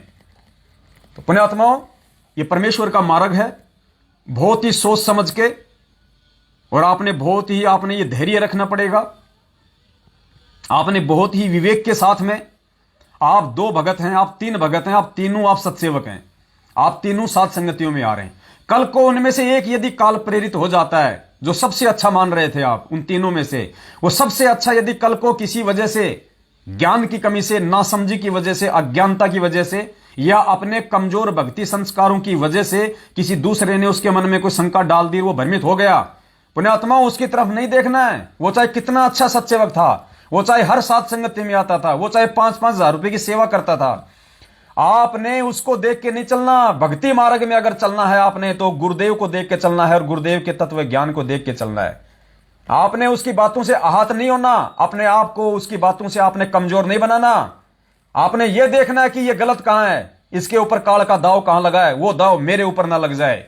आपने अपने भाइयों के प्रति कोई शंका पैदा नहीं करनी, साथ संगतियों के प्रति कोई शंका पैदा नहीं करनी। पुण्यात्माओं, ये पवनदास और जितने भी मेरे भगत भाई बहन जो सात संगतियों में मुख्य भूमिका निभा रहे हैं, पुण्यात्माओं, हम ये गर्दन कटवा सकते हैं लेकिन हम 1 पैसे का दुरुपयोग नहीं करेंगे। 1 पैसे का दुरुपयोग हम कह चुके हैं कि जिस दिन इस परमेश्वर के मार्ग में हमने जानबूझ के 1 पैसे का भी दुरुपयोग किया या अपने निजी जीवन में भगत भाई बहनों के उस पैसे का या उस भंडारे के पैसे का अगर 1 रुपये का भी मिसयूज किया, परमात्मा उसी क्षण हमारे सिर में कीड़े डालना। इससे बड़ा प्रूफ और कोई नहीं दे सकता। मैं हनुमान नहीं हूं जो मैं छाती फाड़ के दिखा दूंगा। और उसके बाद भी यदि किसी नालायक को विश्वास नहीं होता है सत्सेवकों पे, तो फिर वो भाड़ में जाए, वो फिर उस परमेश्वर के लायक नहीं है। उसके लिए परमात्मा कहते हैं कि इतनी सच्चाई देखने के बाद भी, इतना सब कुछ जानने के बाद भी, इतनी सत्सेवकों से साध संगति करने के बाद भी अगर उसको विश्वास नहीं बन पा रहा है तो परमेश्वर ने उसको क्या कहा है, वो कौन सी संज्ञा में है, ध्यान से सुन लेना। अब भी कोई गुमराह होता है तो फिर उनके लिए तो गरीबदास जी की वाणी है, ये चातुर पुराणी चोरे हैं, मूड मुग्ध है ठोठे, संतों के नहीं काम के है, इनको दे गल चोट। चातुर प्राणी कौन? ये कानपुरिया जैसे, ये बिहार वालों जैसे, ये राजस्थान वाले जैसे, जो बेवजह अपने स्वार्थ के लिए, अपनी राग द्वेष और ईर्ष्या की पूर्ति के लिए, अपने अंदर जो जहर भरा हुआ है इस पवनदास के प्रति, उसको निकालने के लिए जो फालतू में व्यर्थ के ऑडियो वीडियो पोस्टर बना बना के भगत समाज में शंकाएं पैदा करते हैं, जो अपनी गंदगी फैलाते हैं, वो हैं चातुर प्राणी। और उन चातुर प्राणियों के पीछे लग के, उनकी बातों पे विश्वास करके, जो उनके पीछे लगते हैं, जो सच्चाई को स्वीकार नहीं करते, उनके लिए परमात्मा ने कहा कि वो चातुर प्राणी और उनके पीछे लगे हुए, उन दोनों को तो फिर मरने देना चाहिए उनको। भी कोई गुमराह होता है तो फिर उनके लिए तो गरीबदास जी की वाणी है, ये चातुर पुराणी चोरे हैं, मूड मुग्ध है ठोठे, संतों के नहीं काम के है, इनको दे गल चोट। चतुर प्राणी वो है जो सच्चाई बतावे, मीठी मीठी बात बना के दुनिया ने गुमराह करें, शास्त्र विरुद्ध साधना बतावें, अपनी लतीफेदार कथा और वचन सुना के। और मूड वो है जो सतने आंखों देखकर भी ना माने। फिर कहा कि ये तो उन जोगे हैं, दोनों कुएं में पड़न जोगे, जो सत मार्ग को सामने भी नहीं देख रहे, देखकर भी नहीं स्वीकार कर रहे हैं। तो वो तो चोर बताए जो शास्त्र विरुद्ध साधना बतावे, वेदों में लिखा कुछ बतावे कुछ, कुरान शरीफ में लिखा कुछ बतावे कुछ, पवित्र बाइबल में लिखा कुछ बताओ। तो परमेश्वर ने वो तो चोर बताए जो सारी सच्चाई से परिचित होने के बावजूद भी अपनी राग द्वेष और ईर्ष्या वाली आग को ठंडा करने के लिए आप जैसी अच्छी आत्माओं को मोहरा बनाते हैं। वो तो चोर हैं, वो चातुर हैं। और मूड वो हैं जो साध संगतियों से जुड़ने के बाद भी, सत्सेवक भाई बहनों को अपनी आंखों से देखने के बाद भी, सारा हिसाब किताब उनकी आंखों के सामने होता है, सारा सब कुछ वो क्लियर होने के बावजूद भी जो उन चातुर प्राणियों के ऊपर ही विश्वास करते हैं, जो उन्हीं की बातों में आ जाते हैं, तो कहते हैं वो चातुर प्राणी चोर है और मूड मुग्ध है ठोठ, संतों के नहीं काम के, इनको दो गड़जोट। उन दोनों को तो आपस में एक दूसरे के बांध देना चाहिए और नालायकों को कुएं में डाल देना चाहिए कि तुम भाड़ में जाओ, कुएं में पड़ो, तुम उस परमेश्वर के लायक नहीं हो, तुम साध संगतियों के लायक नहीं हो। तो पुण्यात्माओं, दास बार बार संदेश नहीं दे पाएगा। दास को भी अपना कोई छोटा मोटा काम धंधा करना है, दास को भी अपनी भक्ति करनी है, दास का भी भक्ति से ही आत्म कल्याण संभव है। और अब आप लोगों ने समझने का प्रयास करना पड़ेगा। आप भी यदि आप छोटी छोटी बातों को लेके, छोटे छोटे विषयों को लेके अगर आप एक दूसरे पे शंका ही पैदा करते रहोगे, तो दास के कहने का मतलब यह, फिर आप जी भगत कब बनोगे? आप वैसे कौन से दिन बनोगे जैसा आपको परमात्मा चाहता है बनाना। अब एक भाई था, उसने ऐसे कोई शंका जाहिर कर दी, इतने समय से साध संगति से जुड़ा हुआ है, कह रहा पवन भगत जी, जब आप जोधपुर में साध संगति में बैठे हुए थे तो एक बिल्ली आ गई थी और उधर जो भोग प्रसाद रखा हुआ था वहां पे वो मुंह लगा गई। और आपने कहा कि जी कोई बात नहीं, कोई बात नहीं, क्या पता परमात्मा कौन से रूप में आके और अपना भोग लगा जाए। फिर उसने अपना दिमाग लगाया कि हमें तो गुरुजी ने यह बताया है कि परमात्मा तो 3 स्थिति में आता है। एक स्थिति में शिशु रूप धारण करके कमल के फूल पे, एक स्थिति में वो जब चाहे जहां प्रकट हो जाए, और एक स्थिति में परमात्मा पूरा जीवन एक सामान्य एक व्यक्ति का जीवन जीता है। तो 3 स्थिति में आता है परमात्मा। तो परमात्मा बिल्ली बन के कहां आ गया? तो पुण्यात्माओं, यह सवाल जिसने मुझे भेजा था, अगर ये उसका सवाल है या किसी और का है, अगर किसी और का सवाल है और किसी और का सवाल यदि उसने मुझे भेजा है, तो वो दोनों एक ही कैटेगरी के आदमी हैं। क्योंकि जिसने भेजा है वो तो बिल्कुल मूर्ख है, उसको तो बिल्कुल भी परमेश्वर के ज्ञान की ABCD भी नहीं पता है। और उसके भेजने के बावजूद जिसने मेरे पास भेजा है वो भी उसी कैटेगरी में है, क्योंकि उसको भी कहीं ना कहीं कोई शंका है, वरना वो ही उसका जवाब दे देता। लेकिन उसने मेरे पास भेजा, इसका मतलब उसको भी शंका है। ये शंकाएं तुम्हें ले डूबेंगी। ये फालतू की शंकाएं हैं, बेमतलब की शंकाएं हैं। ये शंकाएं तुम्हें ले डूबेंगी, ध्यान रखना इस बात को। ये बच्चों का मार्ग नहीं है, ये परमात्मा का मार्ग है। ये अगर तुम इतना भी कॉमन सेंस यूज नहीं करोगे तो तुम भी उन्हीं श्रेणी में गिने जाओगे जो मैनेजमेंट वाले हैं। अरे परमात्मा बिल्ली क्यों नहीं बन सकता? परमात्मा ने क्या कहा गुरुदेव ने कि भगवान उसको कहते हैं जो कुछ भी कर दे। समर्थ को कहते हैं परमात्मा, वो समर्थ होता है। और जो ये कहता है कि परमात्मा ये नहीं कर सकता, परमात्मा वो नहीं कर सकता, तो गुरुजी ने कहा कि वो तो मूढ़ आदमी है, कति मूर्ख आदमी है। उसको तो भगवान की परिभाषा का भी नहीं पता। अरे जब नाम ही हम उसका परमात्मा रख रहे हैं तो परमात्मा तो कुछ भी कर सकता भाई। अब बताओ, इनको इसी बात पे शंका होगी कि परमात्मा बिल्ली कैसे बन गए। अरे परमात्मा तो भाई साहब, जिस समय नामदेव रोटी खा रहे थे और परमात्मा एक कुत्ते का रूप बना के उसकी रोटी छीन के भाग पड़ा, तो क्या बताया गुरुदेव ने? नामदेव जी उसके पीछे पीछे दौड़ रहे हैं, आगे वो परमात्मा दौड़ रहा है उस कुत्ते के रूप में, और नामदेव जी कह रहे हैं कि परमात्मा रुको रुको, भगवान रुको, वो चुपड़ी हुई रोटी नहीं है, लो थोड़ा सा इसको घी लगा देता हूं, मैं थोड़ा सा इसको घी लगा देता हूं, ये चुपड़ जाएगी। कुत्ता वहीं रुक गया, नामदेव जी ने रोटी को घी लगाया और परमात्मा बोले, दोनों खा रहे थे वहीं पे उसी रोटी को। कुत्ता भी जो परमेश्वर बना हुआ था, अपने भगत के भाव देखने के लिए, अपने भगत के वहां पे भोग लगाने के लिए, वो कुत्ता जो परमेश्वर के रूप में था उस समय, ये समर्थ है पुण्यात्माओं, कुछ भी कर सकता है। और नामदेव जी दोनों वो एक ही रोटी खा रहे हैं और दुनिया कह रही है कि ये नामदेव जो है ये पागल हो गया, ये छिपा तो पागल हो गया। तो वहां पे कुत्ते की भूमिका किसने निभाई थी भाई? जो ये कहता है कि वो परमात्मा बिल्ली बन के भोग नहीं लगा सकता। और जब वो शंखासुर नाम का राक्षस वेदों को चुरा के ब्रह्मा जी से जब वो समुद्र में डुबोने जा रहा था, अरे तो वरहा रूप बना के, वरहा क्या होता है पता है? सुअर।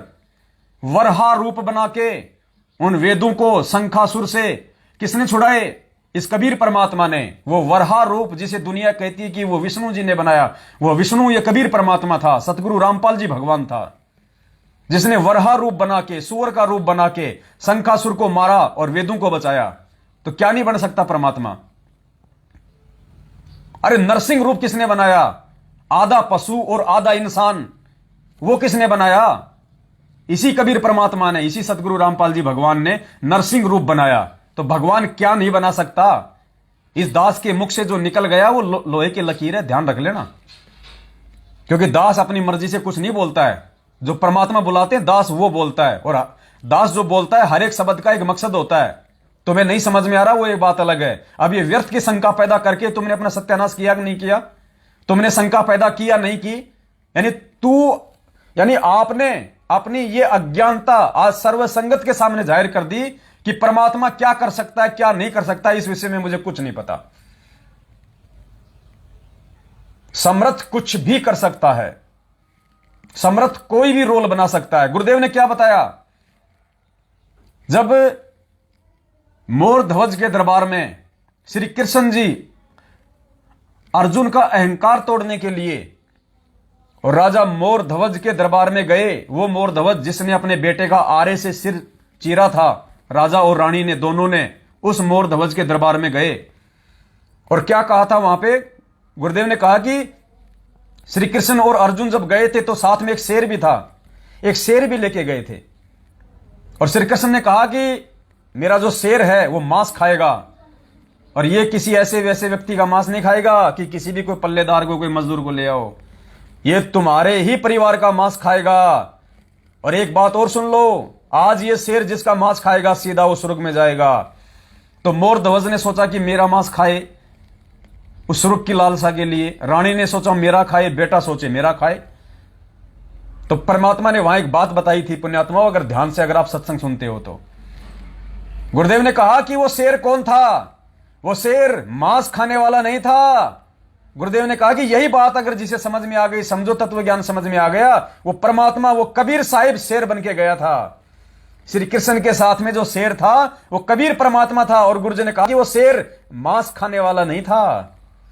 अगर वो मांस खाने वाला शेर होता तो उस समय उस बेटे को मांस, वो शेर खाता, और शेर खाता तो दुनिया का विश्वास, भक्ति और भगवान से उड़ जाता। लेकिन परमेश्वर ने कहा कि वो जो शेर था वो मांस खाने वाला नहीं था। और जिसको ये बात समझ में आ जाएगी, यही तत्व ज्ञान है। खुद वो कबीर परमात्मा इस भगत की और अपनी भक्ति की रक्षा रखने के लिए इनके साथ में शेर रूप धारण करके गया था। तो परमात्मा क्या नहीं बन सकता? जब शेर बन सकता है तो बिल्ली नहीं बन सकता क्या? अभी हमारी बुद्धि इन चीजों को स्वीकार नहीं कर रही तो दूसरे को दोष देना ठीक नहीं है भाई। ये व्यर्थ की शंकाएं, फालतू की शंकाएं, कॉमन सेंस की बातें हैं। और अगर ये बातें भी तुम्हारे अभी तक समझ में नहीं आ रही हैं तो भगवान से कोसों दूर हो। सात संगतियों का कोई फायदा नहीं है। इसलिए तो दास कह रहा है कि 2022 ऐसे ही लोगों की छटनी है। 2022 में ऐसे ही सत्सेवकों की छटनी होगी जो अभी आधे अधूरे हैं, देखा देखी में लग रहे हैं, गुरुदेव को हृदय से भगवान नहीं मान रहे, खाली देखा देखी में भोग लगा रहे हैं डर के मारे। ऐसों की परमात्मा रक्षा नहीं करेगा जो डर के भोग लगाते हैं। ऐसों की रक्षा करेगा जो ज्ञान से भोग लगाएगा, जो समझ के भोग लगाएगा, जो हृदय से भोग लगाएगा। तो पुण्यात्माओं, दास की केवल इतनी सी विनती थी, इतनी सी ये प्रार्थना थी। देखो, दास की सेवा है आप लोगों को सही समय पे सही संदेशा देने की, आप लोगों को जागरूक करने की। और दास का ना कोई बाड़ बाका हो पाएगा, ना कोई बाड़ बाका दास का करने में कोई सक्षम है सिवाय मेरे गुरुदेव भगवान के। और मेरे गुरुदेव भगवान भी उसी समय मेरा बाड़ बाका करेंगे या होगा जिस समय मैं इस गुरु को परमात्मा ना मान के और इसकी मर्यादा तोड़ूंगा। उसके बाद ना यह मेरा, ना यह आपका, ना किसी और का। यह परमात्मा सिर्फ उसी का है जो इसको आधार बना के, इसकी प्रत्येक मर्यादाओं में रह के और गुरु को परमेश्वर मान के जो आजीवन अंतिम श्वास तक निसंशय इसके चरणों में लगा रहेगा, यह परमात्मा उसी की रक्षा करेगा। इसका कोई सगा नहीं है, यहां पे ध्यान रख लेना। अगर इसके कोई सगे हैं तो इसके भगत हैं, और इनके भक्तों की अकाल मौत हो रही है आए दिन। सारनामियों की गाड़ियों के टायर के नीचे आके फूट रहे हैं। 12-12, 13-13 भगत एक साथ मर रहे हैं एक्सीडेंट में। कोई फांसी खा के मर रहा है। क्यों मर रहे हैं? ये किसी का सगा नहीं है, ये सगा उसका है जो इसका है, और इसका वो होगा जो इसके प्रत्येक वचन पे, प्रत्येक मर्यादा पे ज्ञान आधार से चलेगा। तो पुण्यात्माओं, बस इतना सा संदेशा था जो आप जीवों को देना था। उसके बाद जैसा आप करोगे वैसा आप अपना भुगतोगे, आप अपना भरोगे। इसमें ना दास का कोई दोष है, ना अन्य किसी भगत भाई बहन का कोई दोष है। अगर भगत बने हो तो भगत ही बनो। अगर परमात्मा ने भगत बनाया है तो परमात्मा को भगत ही बन के दिखाओ। अन्यथा ये ढोंग, ये ड्रामा, ये गले में लोकेट, हाथ में रक्षा सूत्र बांधने की कोई आवश्यकता नहीं है। जहां तुम्हें जाना है वहां जाओ। कम से कम इस परमात्मा को तो दोषी मत बनाओ। कल को फिर तुम अकाल मौत मरोगे, दुनिया कहेगी रामपाल का चेला मर गया, रामपाल का चेला मर गया। और गुरुजी कहते हैं रामपाल का चेला नहीं, वो तो काल का चेला है। भाई काल का चेला, आपने सत्संग सुना होगा ना परमात्मा का। गुरुजी कहते हैं कि कुछ दुष्ट आत्माएं इस आश्रम में जो भगत का ढोंग करके आती हैं, और यहां उनका काम क्या होता है? चोरियां करना। और ऐसे लोग जब बाहर जाके जब मरते हैं एक्सीडेंट में, तो लोग तो कहेंगे अरे यो रामपाल वाला तो भाई इसके गले में लोकेट है, रामपाल का ये रक्षा सूत्र बांध रखा, रामपाल की फोटो है इसके गले में, ये तो रामपाल का चेला है। अरे उस भगवान को भी क्यों बदनाम करते हो फिर तुम? तो गुरुदेव ने कहा कि वो रामपाल का नहीं, वो तो काल का चेला था, काल का चेला। तो ये जितने भी 90% हैं जो सतलोक आश्रम मैनेजमेंट हरियाणा वालों के पीछे आंख बंद के चल रहे हैं, पुण्यात्मा, ये सब के सब ये संत रामपाल जी भगवान के नहीं, ये काल के चेले हैं वर्तमान में। अगर इनमें से कोई निकल के सही समय पे अगर साथ संगति से जुड़ गया और गुरु को भगवान मान के अगर सच्ची आराधना में लग गया, अपनी मर्यादाओं में रहते हुए, और तमाम उन अपनी गलतियों की समायाचना जो उन्होंने आज से पहले की हैं मैनेजमेंट वालों की संगति करके, तो ये परमेश्वर हो सकता है, दया कर दे, क्षमा कर दे।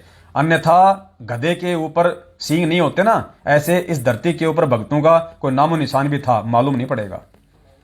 ये संदेशा था जो दास ने आप जीव को दे दिया, समय समय पे देता रहूंगा। और बस जो 2-3 बातें आपको जो बताई हैं, किसी भी कोई ट्रस्ट का मेंबर, कोई सदस्य नहीं बनना, गुरु को मानुष साबित करने की कुप्रयास मत करो, अपनी मौत खुद अपने हाथों से मत मरो, अकाल मौत को न्योता मत दो। और किसी भी राग द्वेष और ईर्ष्या से ग्रस्त व्यक्ति के ऑडियो वीडियो पोस्टर ना तो खुद देखोगे इसका मतलब तुम्हारे को शंका है। अगर मेरे प्रति हैं तो तुम्हारे को मेरे ऊपर शंका है, अगर गुरुजी के प्रति हैं तो तुम्हारे को गुरुजी के ऊपर शंका है, तभी तुम उसको खोल के देख रहे हो, अन्यथा देखने का कोई मतलब ही नहीं है।